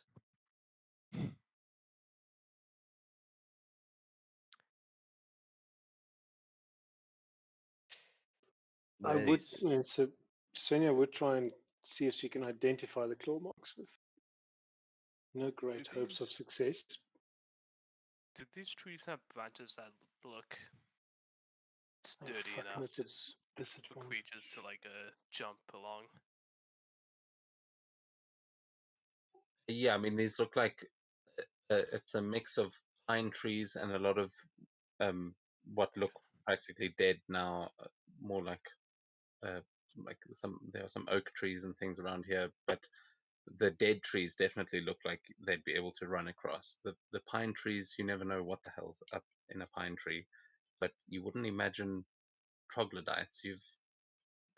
Svenja, especially as you are looking at it, the claw marks could have come from a troglodyte, but you know that those creatures usually they live like underground. They're not So you should arboreal. probably take the 6 that was a disadvantage roll because of the poisoned. So Okay, yeah, fair enough. But still, I mean, amongst all of you, you would have at least that. It doesn't seem logical that they would be running through the trees, but um, it would explain why there are no tracks on the ground. Hmm. At this point, Shepherd starts barking, and you see him.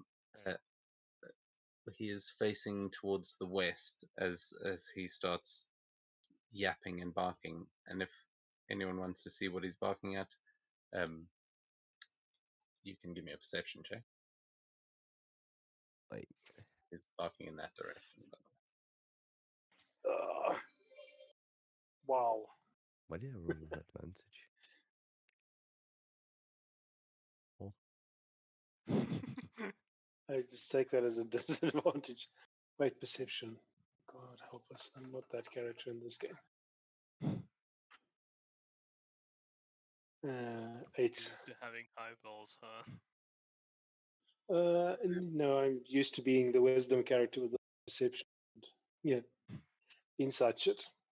Hmm.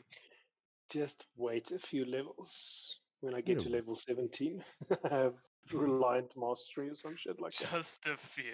wait. Why is it rolling with advantage? This is weird. Oh, Maybe don't Yeah. click it immediately. up first. I'm not. Uh, It doesn't give yeah. me the So option. Ursula and Mikhail, you guys will sort of see that that Shepherd is barking at something in the direction which you know the river to be sort of towards the bridge. But Carmilla, you will see that before the bridge, like closer to where you guys are now, you will see some old ruins of what was what is sort of part of the graveyard. Like there are some grave mounds and things there that these th- these ruins you see are a great hiding spot, and you notice that that is the direction that Shepherd is barking in. You see that there is also a ridge alongside it, alongside, like, leading up towards the bridge, and you see that same movement on top of the ridge. It seems like there are actually quite a lot of these creatures, but you can see them now from where you are, as Shepherd starts just growling, and Carmilla, you've spotted them.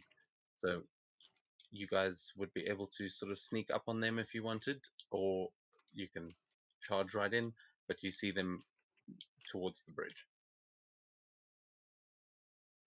Better get in an advantageous position.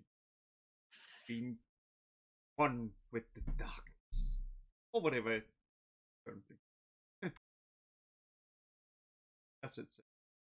It is 10 in the morning. Are you not even going to tell us? Just gonna be like, nope, I'm just gonna be sneaking up. Nope. Where the fuck are you going?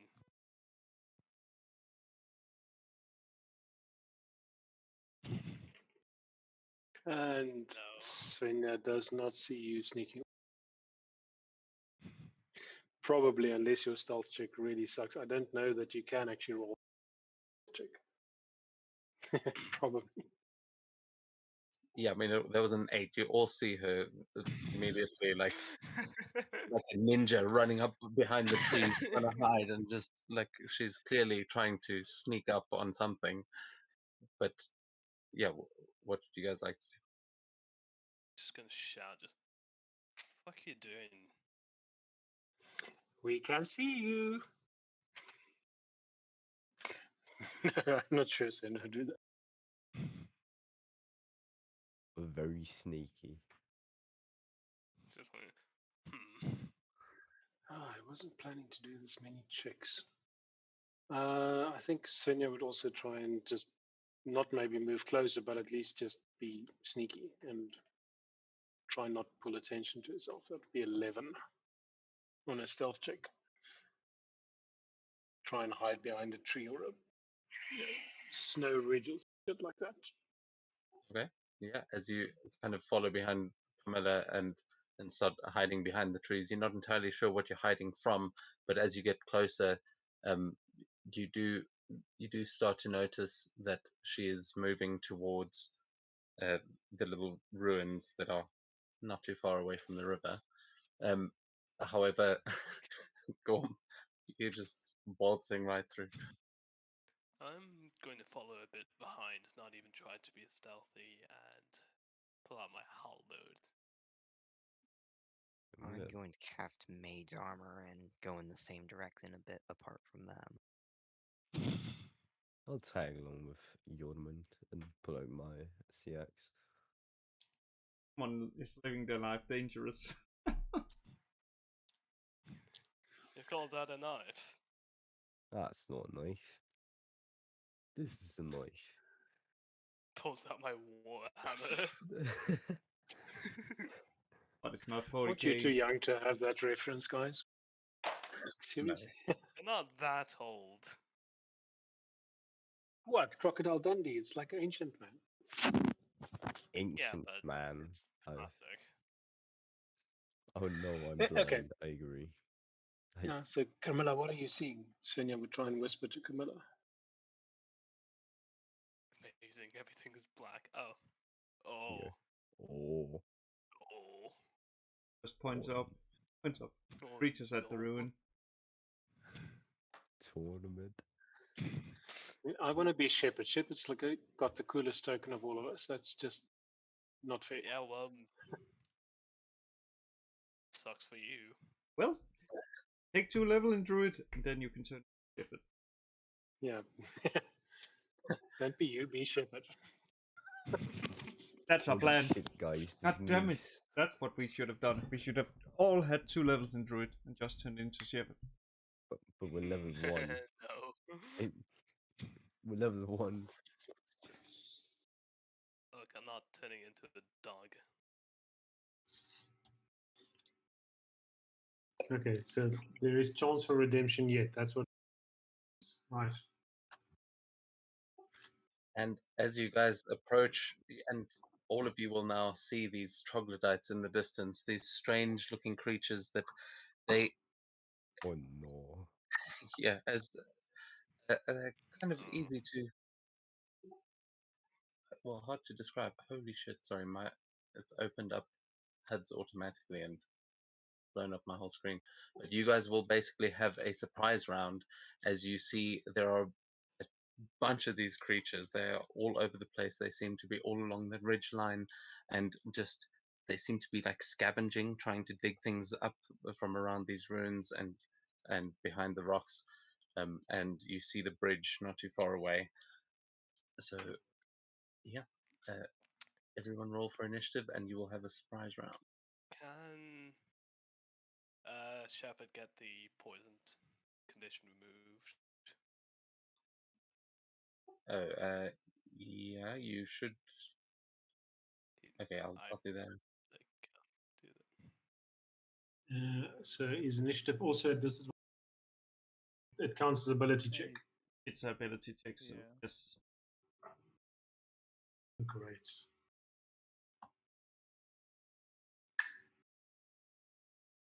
Here goes my nat 20 for the day.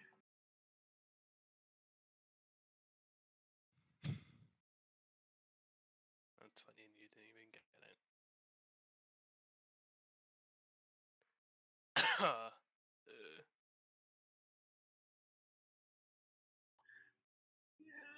Did we random this?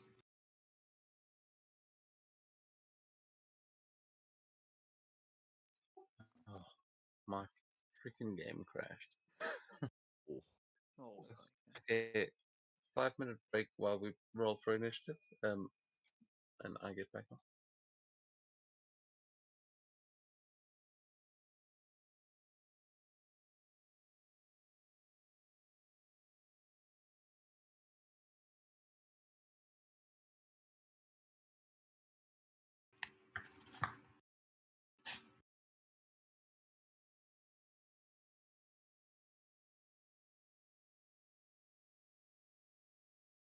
Do you hear me? Yeah. yeah. She loud and clear. Because everything is so frozen. Okay, no, there we go.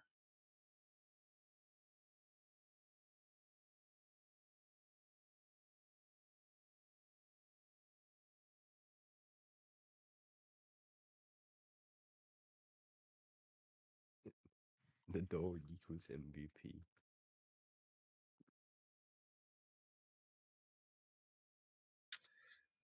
Yeah, actually, that's a good point. So Yormund, I think you should take a quick look at the. Yeah. Stats. Have you seen that? So Yes. every time on your turn, you will roll for ferocity of the animal, and then yeah, you can spend that to use. You've only got one ability at the moment, so as you level, that'll level up to. Sorry. No, sorry, everything's loading for me. I was just saying, as you level, that will level up as well. So it'll actually be a bit simpler than like like Spike is basically a Yeah. freaking warrior himself, but this will stay as a wolf. Cool. Oh my god! I tried to open Kiga. And can we get a, well, I guess surprise round, because we came out on the screen with Sven closest to the troglodytes. This is not a good idea. Yeah, you can reposition yourself. That's as part of the surprise round. But you guys are all behind that tree. Basically, they don't know that you're there.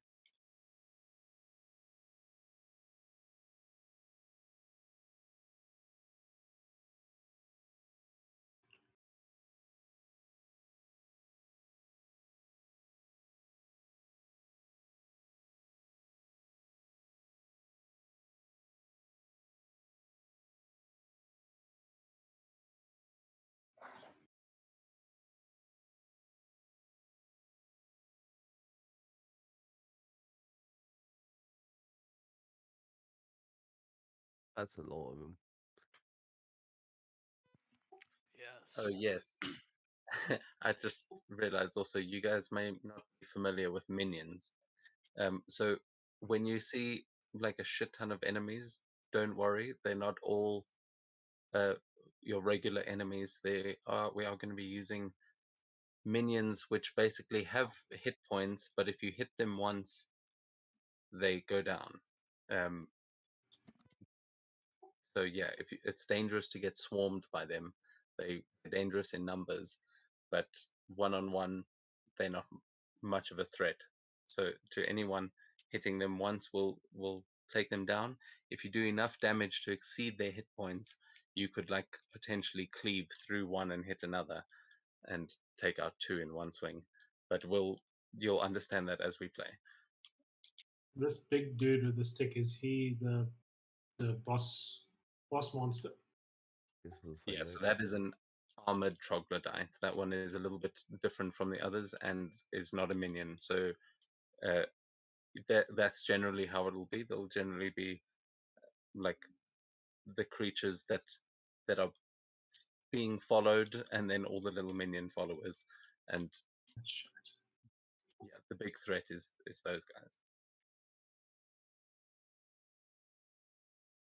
Okay. All right.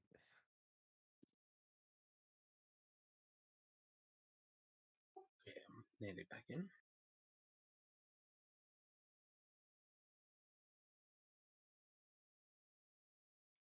Okay, who is first up in the initiative? Is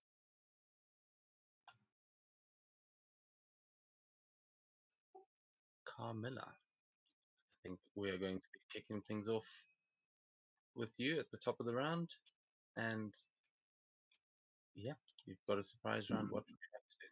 Quickly. Attack this one. One of this.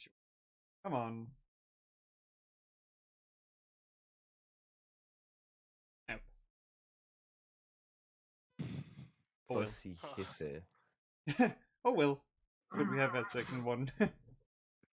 Goofy ass sound. Oh no. And go to mobile feed. And just retreat. Oh, fantastic. What the hell, Mykonids adult?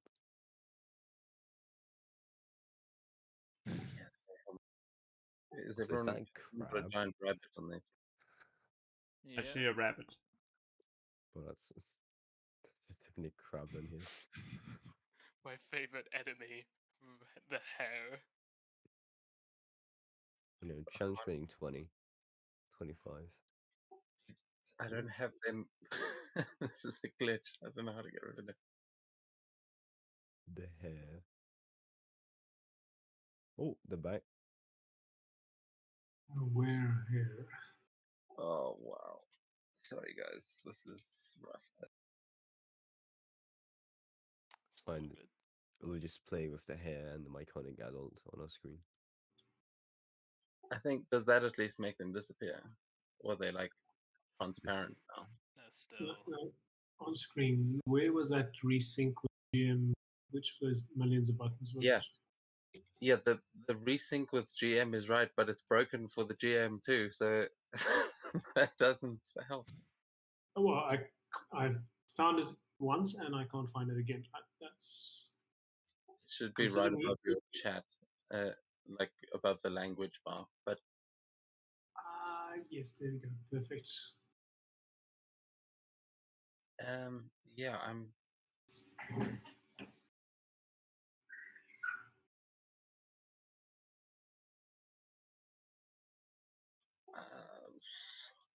Sorry, actually, I know how to fix it. One second. But yeah, sorry, Camilla, you missed with that one. I'll move things on. Who is next in the initiative order? Is it one of the troglodytes? Yeah. Yes. Okay, that's cool. They are surprised, so they don't act this turn. But you can see now that there are quite a few of them closer to the river as well. And who's up next after that? As I'm trying to fix this. Storm. Gorm. Gorm will cast Bless. Where is my character sheet? There it is.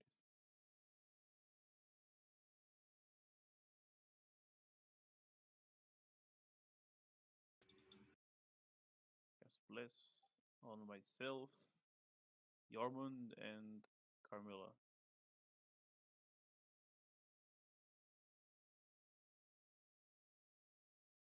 The blue here, okay, that's the river.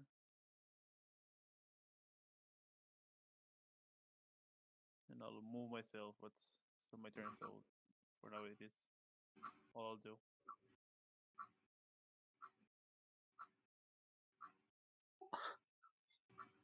I deleted the rabbit, so I can get rid of it. Sorry.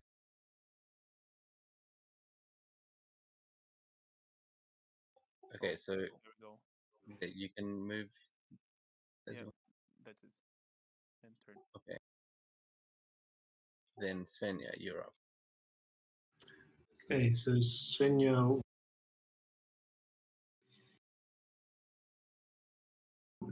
How do I deal with this flashing thing? Svenja will, and she will position it around here-ish. So it's a 20-foot square, 20-foot cube, something like that. So these three have to do dex saving throws. Okay, so with Foundry, you can do a lot of these things automatically. So when you press it, are you pressing through D&D Beyond? Okay, hang on. Because if you use Foundry, then it should actually ask you to place a template, and then you don't have to try and draw everything. And Cool. Let me do that as a skills delivery thing. Come on, machine. How do I do this?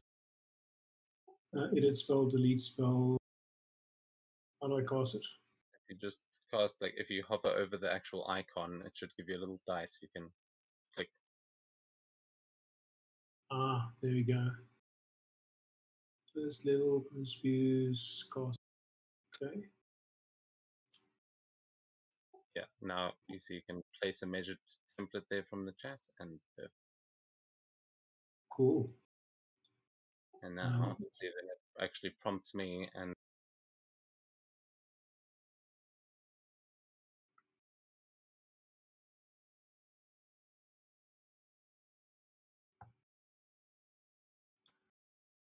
okay, it didn't- sometimes it works. So okay, what is your DC? 14. So one of them fails, and one of them two of them pass, and that is fairy fire, correct? Correct, yes. So the one that failed is now glowing and attacks at advantage against. Nothing special. All right. Yeah, so the one closest to you is going to start glowing. Okay, and then how do I say to the machine, I'm done with my turn? Have you got the little carousel up at the top with all the pictures?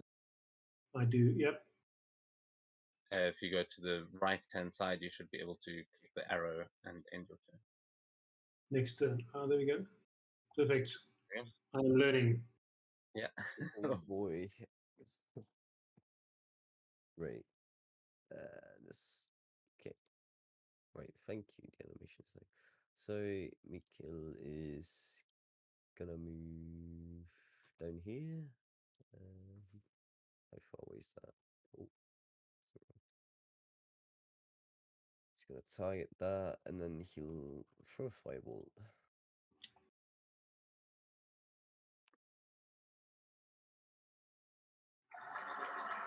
Why is it okay? I'm not sure why, but I keep throwing shit with advantage, and it's kind of annoying. Why is it doing that? It could be that you holding down a button when you press it. That's the only. The only thing I'm pressing is left mouse button, unless I've accidentally toggled something.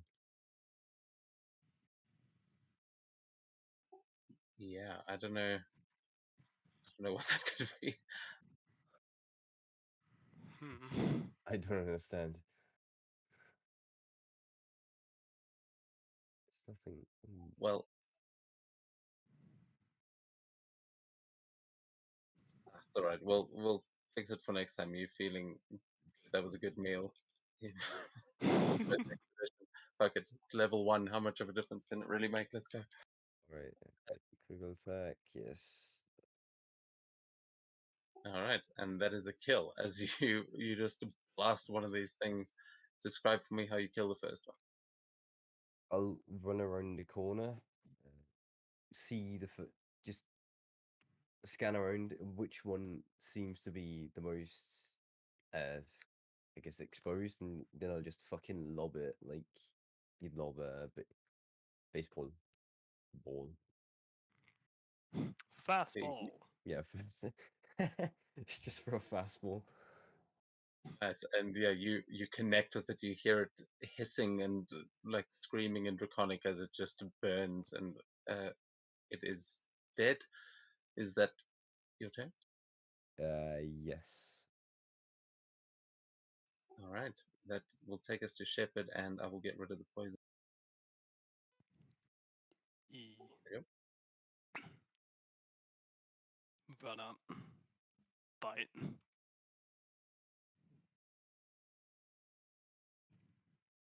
And Bye. yeah, so guys, remember you can target by hovering over the creature you're attacking and pressing T. Okay. 4. Fuck. Uh, Fuck. you would have actually advantage because it is a surprise round. So Shepherd is jumping out of the bushes. It doesn't know it's there. It actually makes sense for you as well. There we go. E.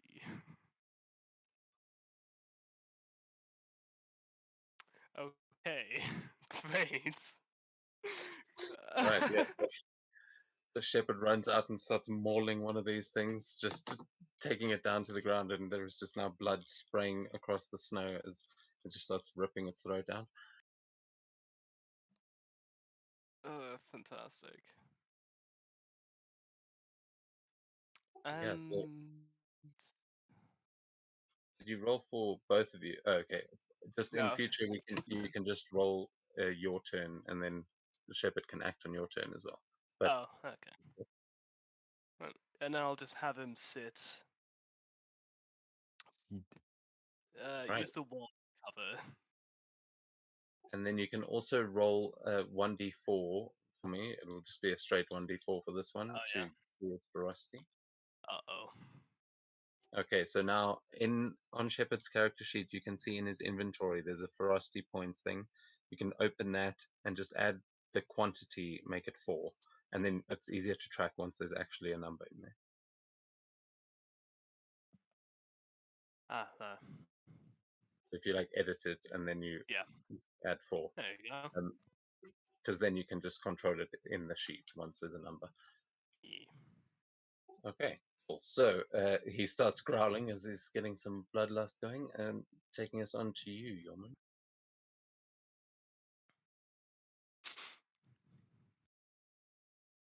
Let's see. Run up. Hand axe to meet you. Actually, how far away is that? Alright. Take this hand axe, bitch. Come on, fuck. Oh, it That's it. hits. Let's go. Oh, Shit. my rolls suck. We had a D4 as well from Bless. You did it. Oh, You still hit, but you have a D4. Yeah, and remember the halberd and the one short sword have got mhm. that extra d6. Don't forget about that. But yeah, that is a kill as you take down another one. Right, and I think that's really all I can do on my turn. I'll hide behind the wall as well. Let's cover.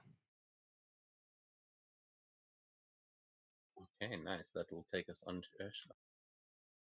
Are the walls low enough that I can shoot over them? Those walls, yeah, those are just little ruined walls. If you can actually see past it on the map, it's in your line of sight.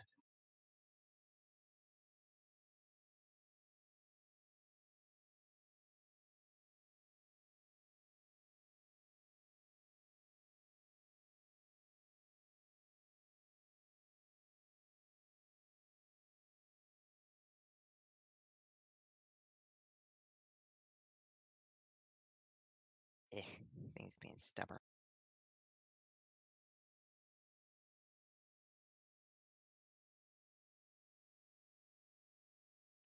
If you might have trouble moving through the tree if there's a wall there. May oh,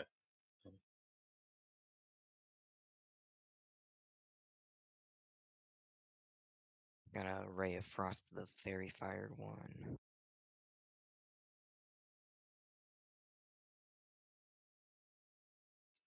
yeah, you'll have advantage that they still don't know that it's there. He sees it like it's looking at its own hands, trying to figure out why the hell it's glowing. As an axe just comes out of nowhere and fucking embeds itself in the guy in front of him. He's very confused. Clueless.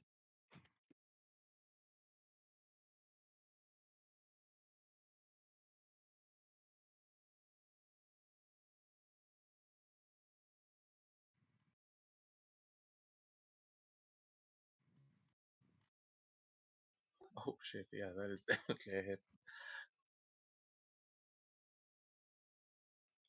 Yeah, I mean, describe how you kill this one as well. That is exactly enough. I hit it in the back of the head and give it a severe case of brain freeze. The worst kind. So if that like goes over its health, could it go through and hit the next one? Yeah, you did exactly its hit point. So that is only just enough to kill one, Okay. unless you've got any like stuff or anything. That No. one hit is that one kill. Yeah. Okay. I'm done then. Okay, that is going to then take us out of the surprise round to the top of the round with Camilla, as they are now definitely aware of that you guys have arrived. There's a few of them are dead. Camilla, what would you like to do? Really? I'd like to go and hit the crocodile. You are blessed as well. Aware.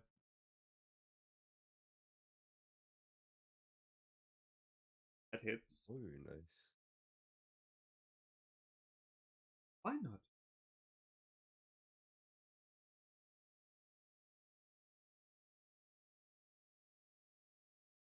Just for good. Just pump that 6.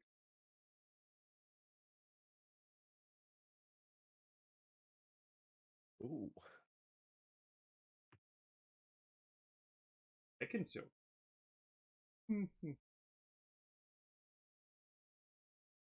Holy shit. What? Okay, that's wild. So that's like 21 damage total. Yeah. Yeah. Ready? How do you want to do this? As you run up on the first boss, just as he turns to say something in Draconic, but as he's like lifting his axe in the air, this one is wearing some rudimentary armor. How do you kill this? I'm just first I'm cutting his hand up, and then from below I'm just coming with the sword and just through his neck, just there, and just pulling out the weapon. Just Okay, you see he's about to scream out in Draconic, and then it's just the sword coming through and completely cuts him off. God damn. Nice. Is that going to be your turn? Yep, that's all. Okay. At this point, you hear this more draconic shouting coming from the other side of a few bushes, as a group of these troglodytes that were apparently messing with a crab now turn their attention to you guys. Oh, poor crab.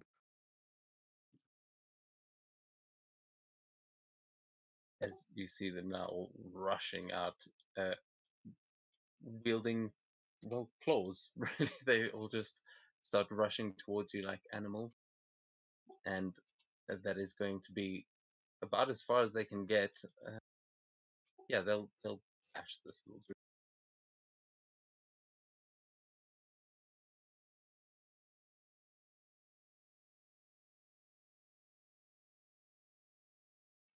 Okay, yeah, so they're going to dash in towards you guys here as they see the wolf has just torn one apart, and two of them are going to get within range of you, Yorman.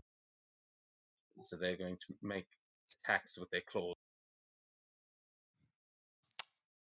Beach. Yeah, they're fast. Oh no, you're right. They dashed, so they can't do that. Yep, my bad. All right, so that is basically their turn, taking us to Gorm as you see them rushing in and starting to surround Yorman. Let's see. Have any spells? I'll save my last spell slot for something else.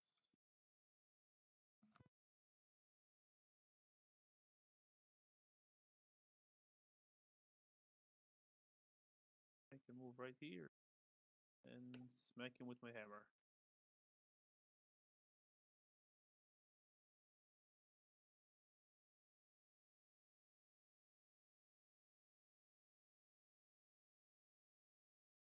Yeah, you see that one's busy climbing up onto the rock as it's like looks like it's about to try and jump from it, but you are there first. 15? It still doesn't target them automatically, I think. Same Okay. problem we had in the You Keyblade rolling one. through Foundry or D&D Beyond? Foundry. I have no idea why it's doing that, but yeah, that hits. That is going to be. You can roll for damage to see if all the others aren't within range. 6. Okay, cool. So you kill that one as you just smash it straight off of that rock. And that's my turn. Okay, nice. That is going to take us to.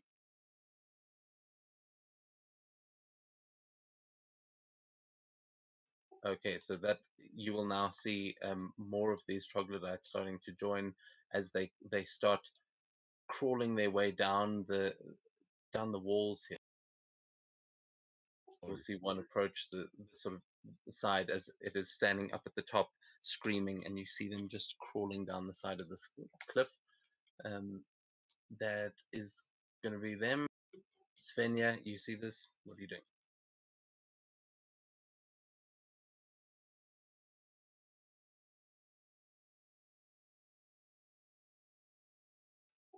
You are muted, by the way. Are you there?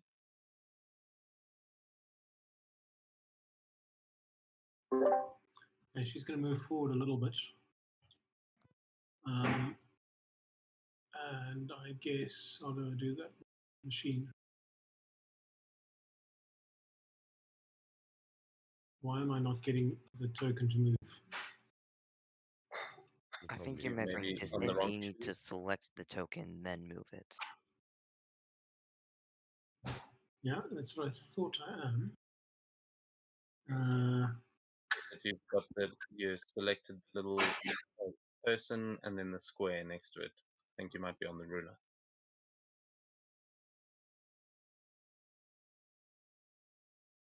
Right, that looks much better. And I want to see if I am now. So this big guy with the axe and stick over there, she is going to essentially just point her hand at him as if she's a giant gong, and from her mouth make the sound of like a gong. And he has to do a, oh, hang on a second, I need to do this in the thing there. Let me get to that window. Apologies. Spells.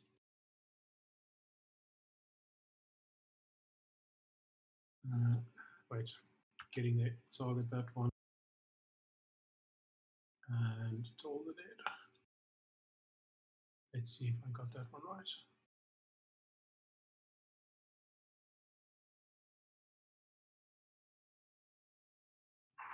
Okay. And does it do its saving throw? So when you can roll for the damage, and then I think it will pass. Ah.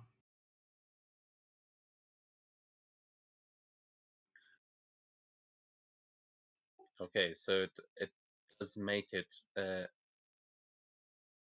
Bloody hell. However, you see it just screaming as something happens, and you see it like plugging its thumbs into its ears as it's just trying not to react.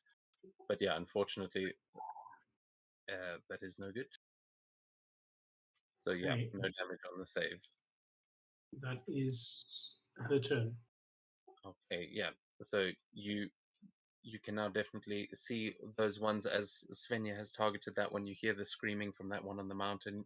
Mikhail, what would you like to do? I'm gonna walk up to this one and just whack him with my CX. Let's see. I just do. Yes, that's a hit. Right, damage. Nice. All right, yeah. You take that one out. How do you kill it? Ooh. I just walk up to him and just cut him straight in the neck and just let him bleed out. Yeah, you see him turn and like raise a hand to slash at you. But you've opened his throat before he even knows what's happened and collapses to the ground. Is that going to be your turn? Yes. All right. On to Yormund and the wolf. Mm. So you can roll that d4 actually starting now because it's at the start of his turn and he doesn't have anyone around him, so it's just a straight d4. Okay. Okay, nice. That goes up to 5. What would you like to do?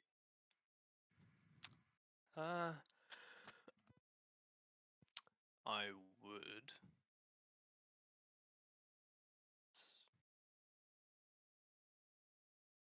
Let's do this.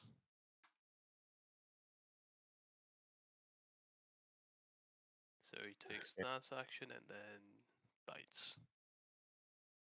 And he makes a. Yes, he makes a 5-meter dash. Actually, no. Let's send him over here.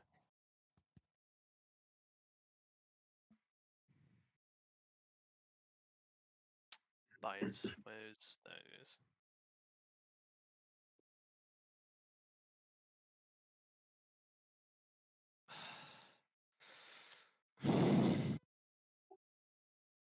Great. All right. So yeah, you send him after this one as he leaps towards it. This creature is now alert and it sort of catches Shepard midair, and they are now fully fighting as he's trying to avoid his jaws.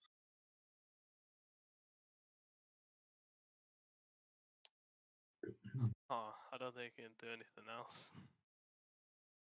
Yeah. So Yormund, what would you like to do? You've got 2 surrounding you. Let's see if I can cleave this. Yeah, you do Halberd. still have that. Albert. Yeah, and with the d6 as well on top of that. Oh, to the wall. It can be the roll or the damage, but you don't need it on that roll. You definitely hit. D6, yep. Okay, yeah, so that is definitely enough to go through already.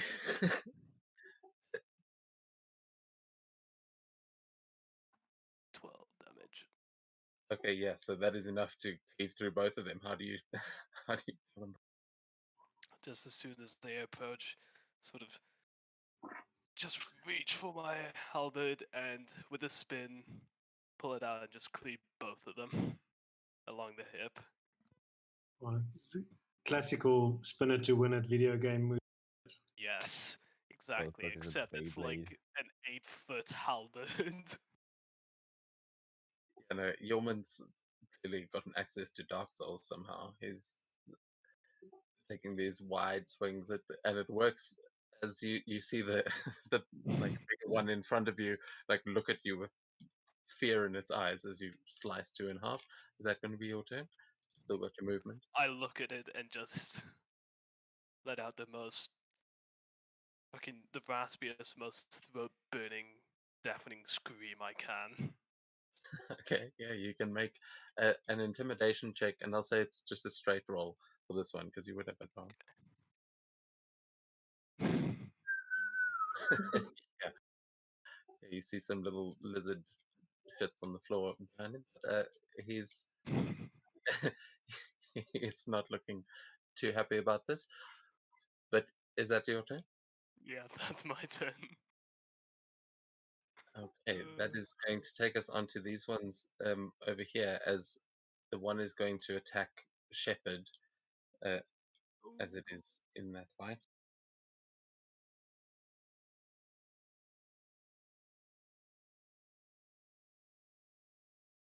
What? Oh, what? Oh, it says that one's dead. Who killed that one?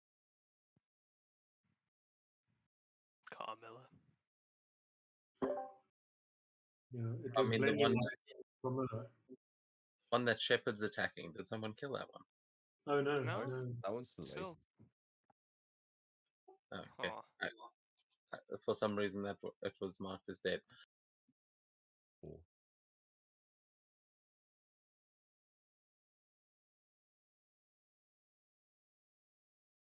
Oh, and it misses Shepherd. The two of them are really back and forth as this other one is going to now come in towards you, Carmilla, as another one joins it and is going to sort of run over the body of the other one as they are both going to get attacks against you.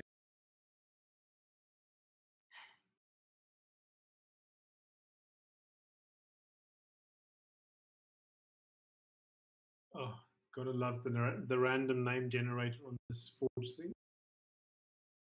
Philosophical plain digging. You hear? Do you speak Draconic, Carmilla? Nope. Okay, well, you hear it saying something to you as they slash in, with a 22. You are going to take. Oh, where's the damage? At 2 points of damage as the two of them just swarm you and start slicing at you. See, these are minions, and you guys are low level, so they don't do much. But they are now two of them, one on your back and one just sort of grabbing onto your legs, and it seems to be spouting something in Draconic. But they are slashing at you. You take a few nicks. That takes us to Ursula's turn.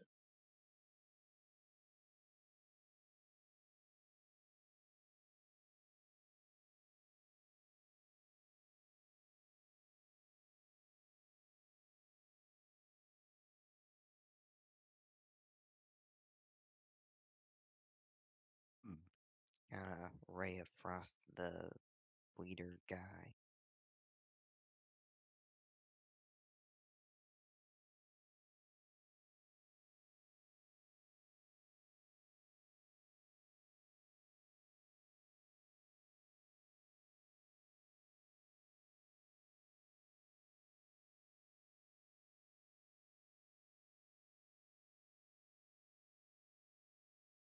And that's all.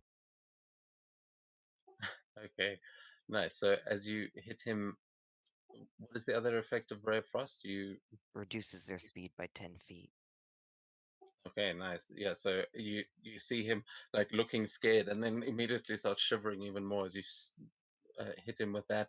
But he is still standing, and we will go to the top of the round again with Carmilla.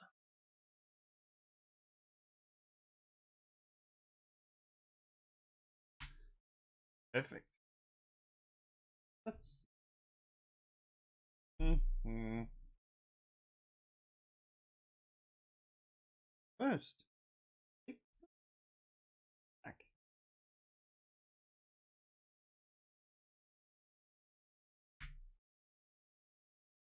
Yep.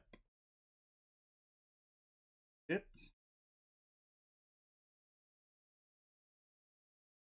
What the heck? It's not Yeah, dead. one to kill. Well, second one? Try something I haven't tried before. Where did I?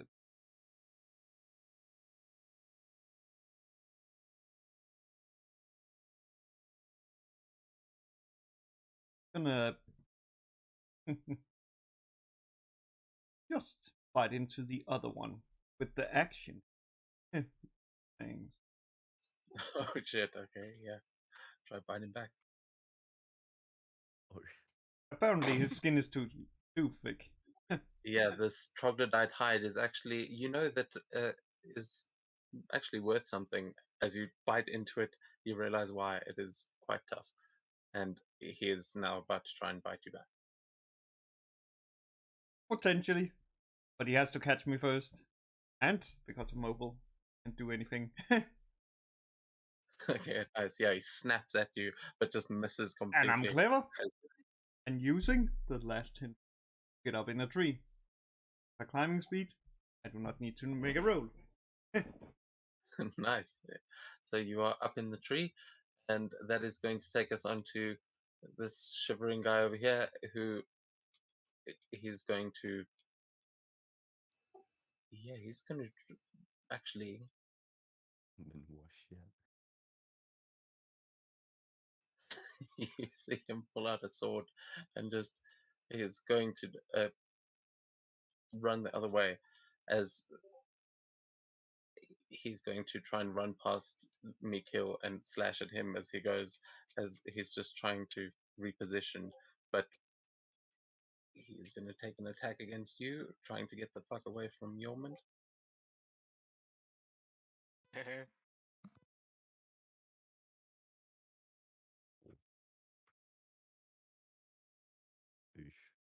Oof.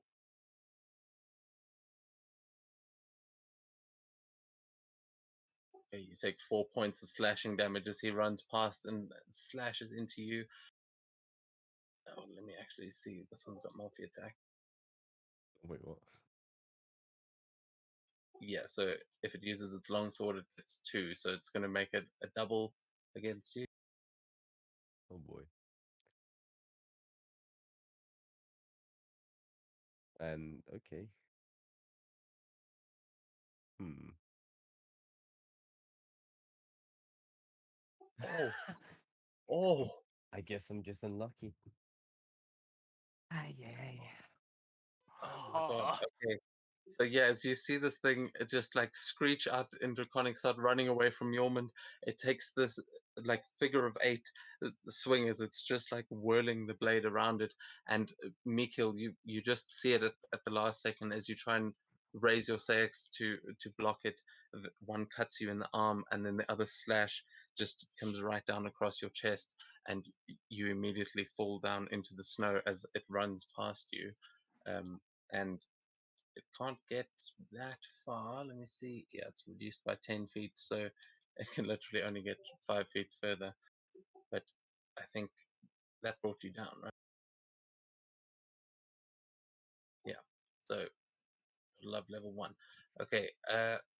And on his turn, the rest of them. Yeah, the rest of them are going to follow his orders. The ones over here.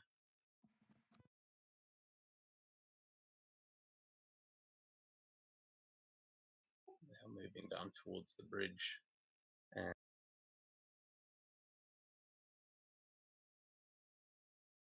this one's going to join his buddy. Okay, that's them. Boom, that takes us on to you as you've just seen Mikil go down. Okay, yeah. That's good. I'll rush up to Mikhail. Right here. And I cast. Inflict wound. Yeah, absolutely. Healing word is a bonus action. Oh, 7 HP back. Yo. Yeah, I nice. rush here and smack him with my hammer. I'll rush here and smack the small one.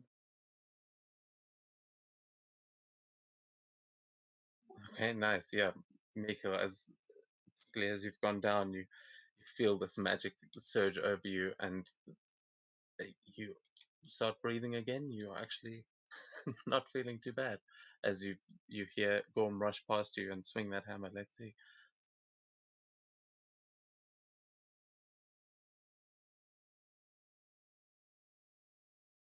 Yeah,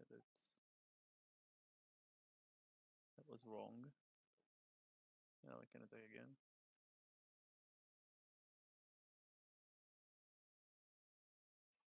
Right?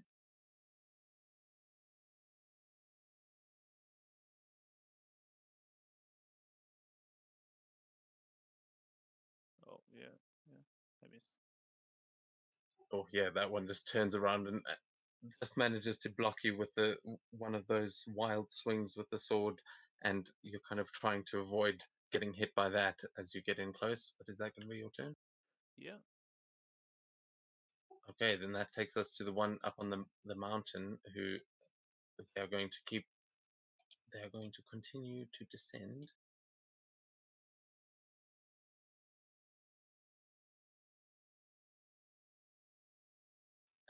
Yeah, they only get to about here. Let's see this one go.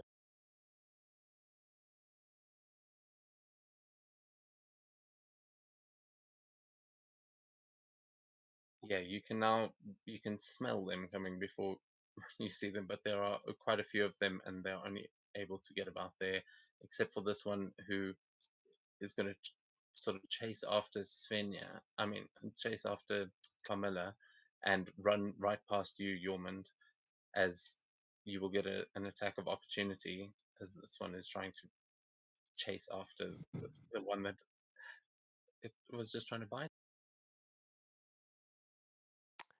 Yes. I very much will take an attack of opportunity. Go for it.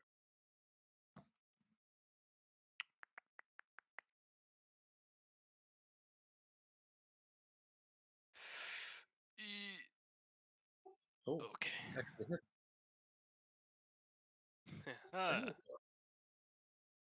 Okay, very nice.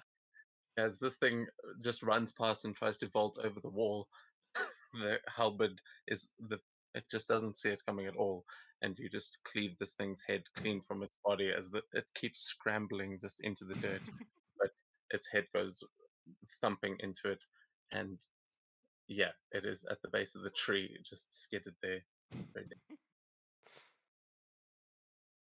Just look up into the tree, not knowing where Camilla is, and just shout at it, "You're welcome!" Svenja, that takes us on to you.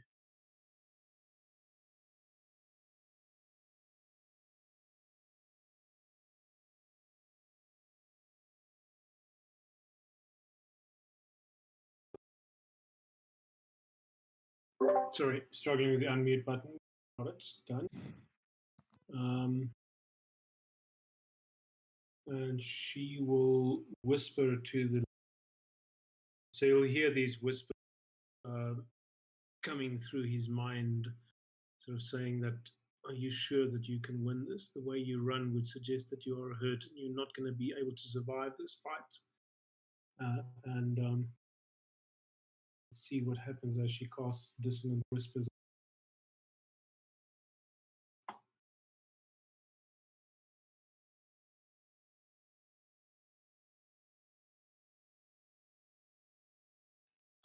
That is a fail.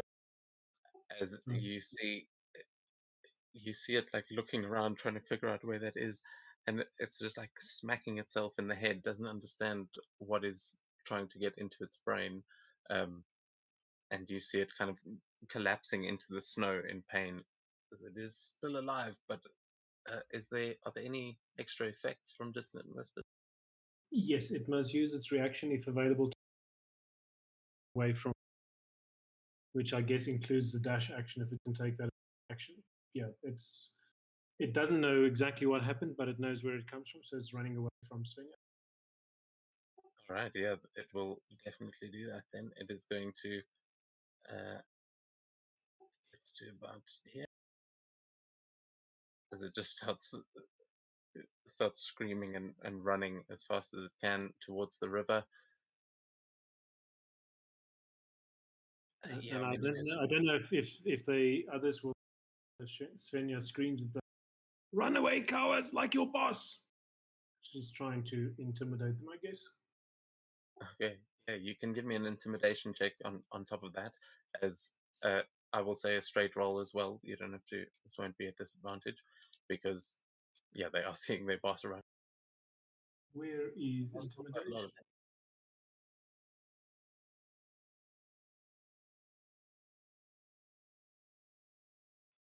Okay, yeah. 22. 22, they all, like, you see them exchanging looks, and though they might not speak common, they get the point. Is that going to be your turn? That is my turn, and I need to click the button. There we go. I'm done. All right, All right. Mikhail, you are back up. What would you like to do? I'm gonna do something funny. So how do you use the thing? The what do you even call it? Target. The no, the special, the benefit of my Trolltest CX, the 20-foot radius. I haven't quite set that up yet, so we'll have to just. I mean, we can rule of cool it here, but the yeah. Let me see if I've got an animation for that. You can just measure a 20-foot radius sphere from yourself, because I think you bring it down into the ground. I don't know. You can flavor it Yeah. however you want. So that. Ooh, what is this? Put something down, and I'm not. Oh, is that it? Yeah, it's giving you a 20-foot cube for some reason. Yeah, I'm Yeah, choosing the that's radius, but it's giving me a cube. yeah. It's because it flattens it out to, but it's fine. We can see there. I'll say you'd be able to get everyone that's around you there, all the troglodytes. Okay. Does that miss Gorm? Does It barely hits him. Yeah. Oh, hang on. I need to reload the boundary. For some reason.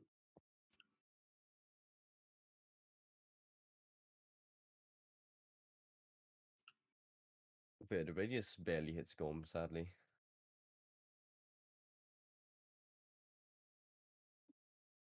What am I supposed to do? okay? Uh, He just I mean, you takes could move a like step closer and probably miss him and get the boss as well. You can see the boss running and screaming. No, could I?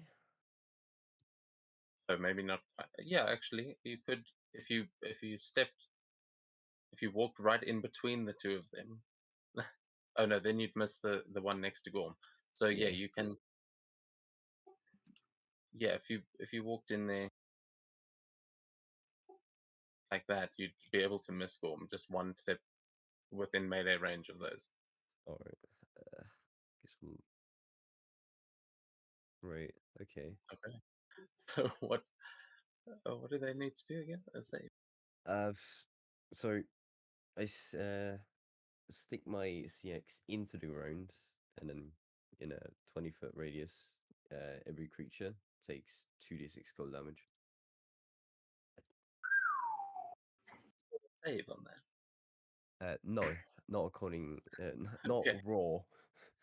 Yeah, so no, that's right. So with this weapon, there's just this explosion of cold that emits from you. There's there's no avoiding it. It's cold wind and air and everything that you can't avoid. But I will say these creatures have, so on a save kind of thing like this with minions, if you have to basically beat their hit points so that a spell like this can't like take down 10 dragons that are around you, it's not like they have one hit point. So these have got 8 hit points. With that 2d6, if you can get over 8, you'll kill them all. Uh, And I think you repaired your sex. Ooh. no, Oh no. but I did get 9. You did get a 9. So with that, you just blast this out, and these troglodytes go flying in every different direction as they are all simultaneously frozen and blasted backwards and killed.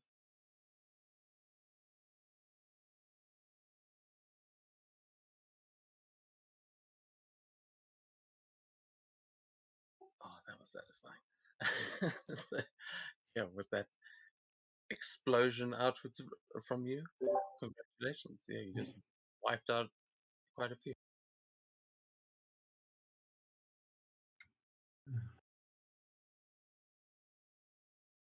Is that going to be your turn? Yes, that will be my turn.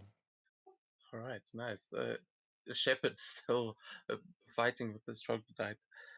What would you like to do?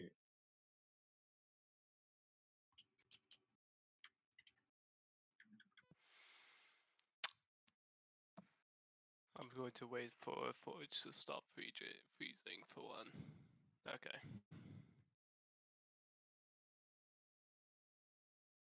Okay, I have to say that, Gorm, this is the most effective outcome of a healing.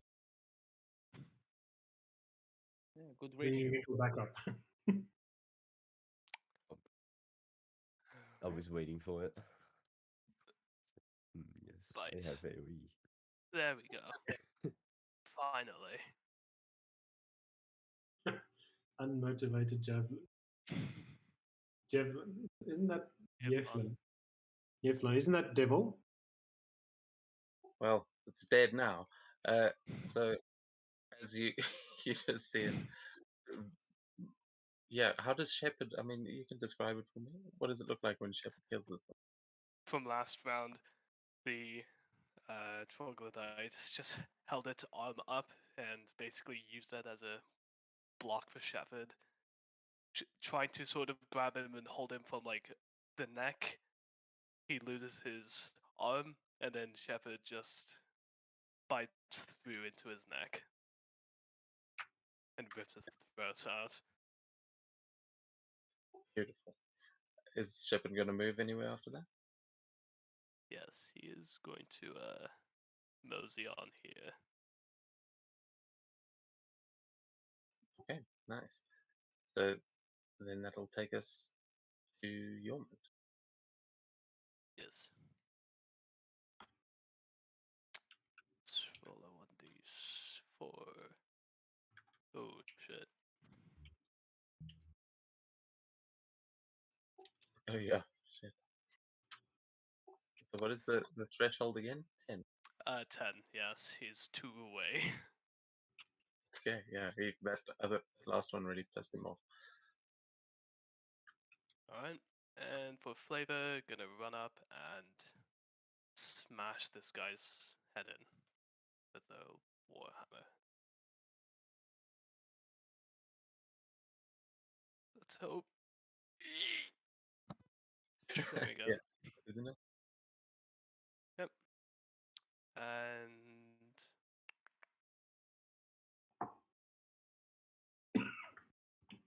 there we go.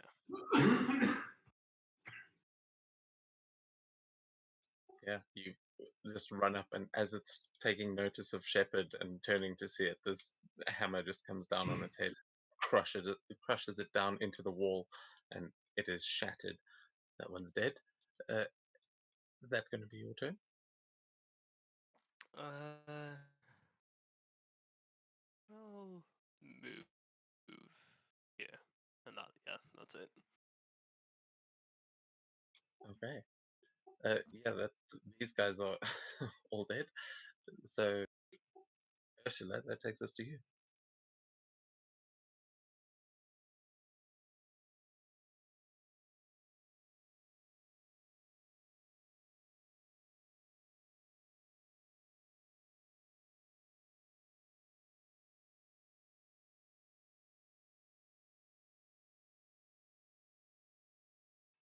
Ursula, are you there? Yeah, it won't let this big your turn pop up. Means I can't do anything for several seconds. You have to like Uh, click Yeah. and it goes Doesn't to help. Wow. Okay. goes for me. You got to click through it aggressively, but I'll shorten the time on that as well. try and because that may be a setting problem. Ray of Frost.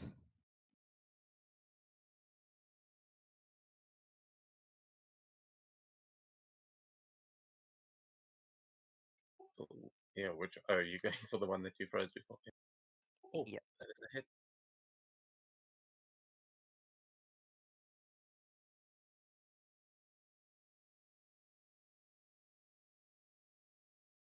And that's it. Okay, yeah, that one's not looking so good as it is. Like it's got icicles coming off of its scales now. It's trying to get away, but that will take us then to the top of the round with Formula. I will say my power's probably not going to last that long, so we'll try and do one more round. But if I do disappear, just know. But we'll try and do one more round. Yeah. Yes. Since I'm located high entity, seeing that guy first return my two, then pull out my bow and shoot at it. I see we'll have advantage from up there in the tree.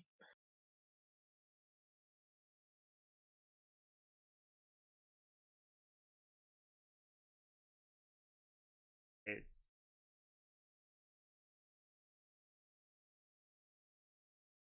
Oh, yes. Yes. How does that one kill him? It's just pull it back, send it, and just back of the head, and just like go through the head and just out of the mouth. He never Yeah, saw nice. what hit him.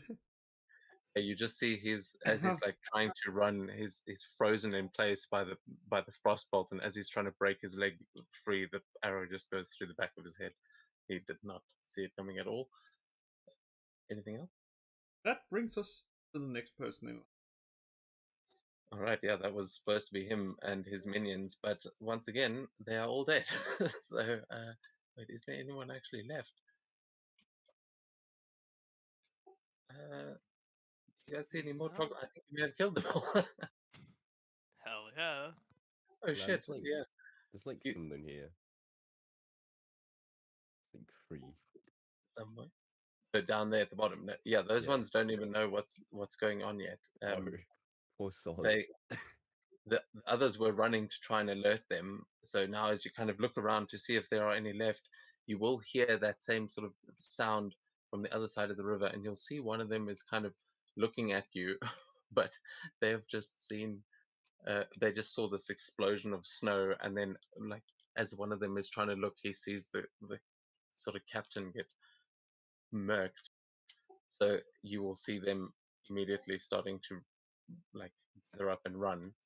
That takes us out of combat. You have defeated them. What would you like to do as you see them starting to scramble? There is one more right next to Gorham. Yeah, the captain himself is alive. Oh no, that's the one that just got killed. Ed. Oh, Oh, isn't it?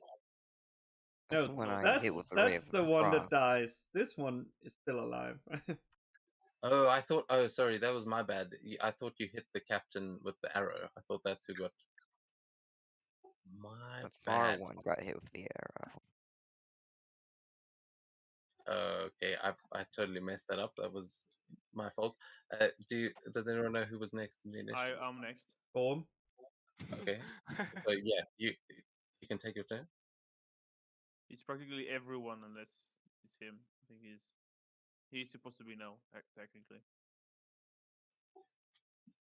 Okay, yeah, fine. He'll turn around and try and fight back against you, and we'll see. I'll say at this point you guys are clashing.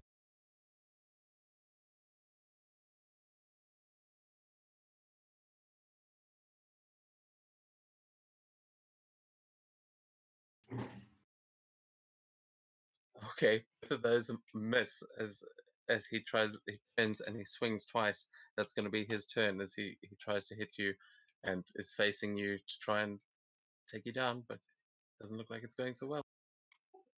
What would you like to do? Hit him, maybe. We'll see. Yeah, hit. Oh no, I didn't. 11 to hit. I don't think that hits. That is a miss. No. So- Let me make sure of something. That was a 9. Yeah, I'll use my bonus action to attempt to shove him with my shield. Oh, very nice. Yeah.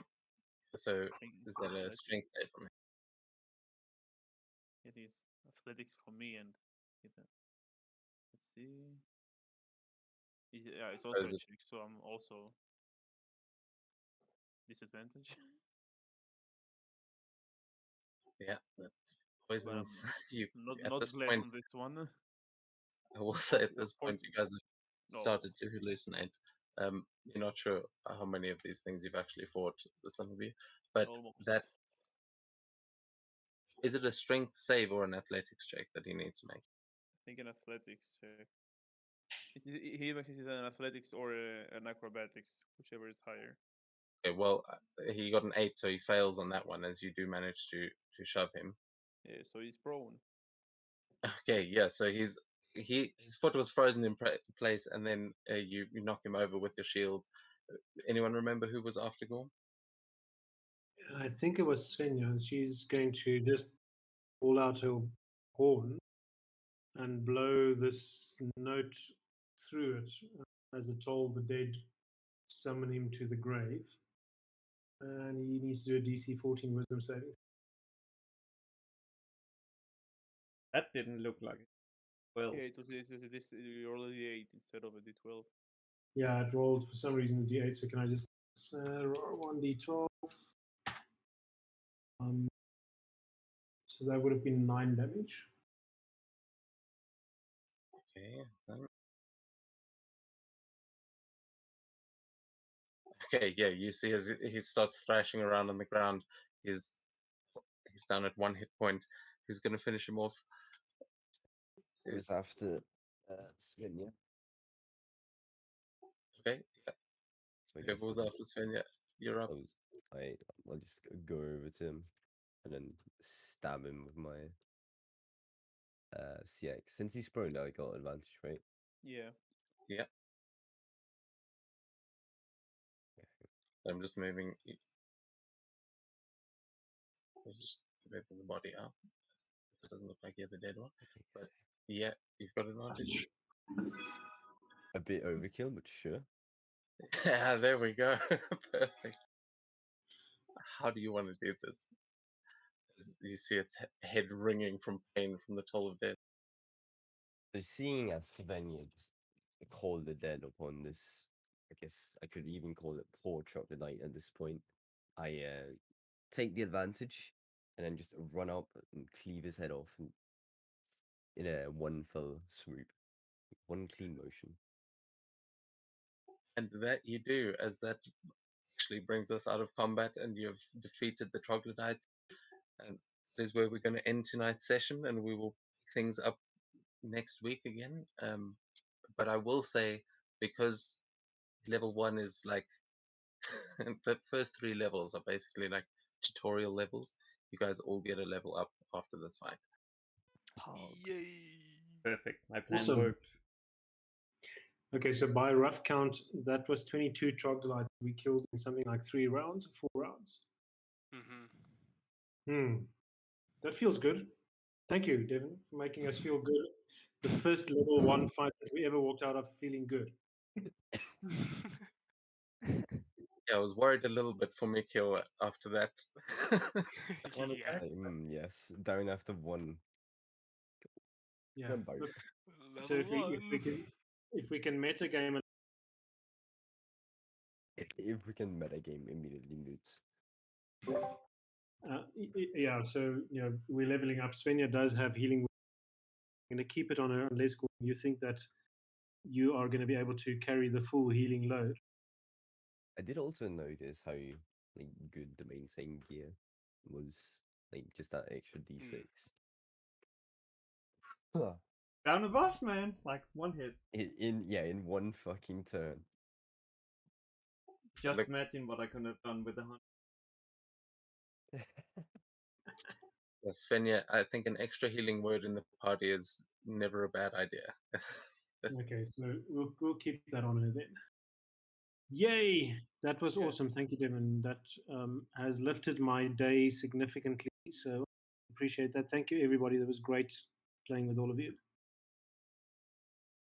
Yeah, that was fun. Yeah. Thank you, guys. I'm sure my power is about to disappear, so I will say good night and goodbye, and hopefully things will progress. I know it was a little bit rough in the beginning, but we're getting there. Okay. I'll Yeah. see you guys Awesome. next week. Good night. See Good night. Thank you. Oh, sorry. Quick technical question. We level up in D&D Beyond, and you rate accordingly, right?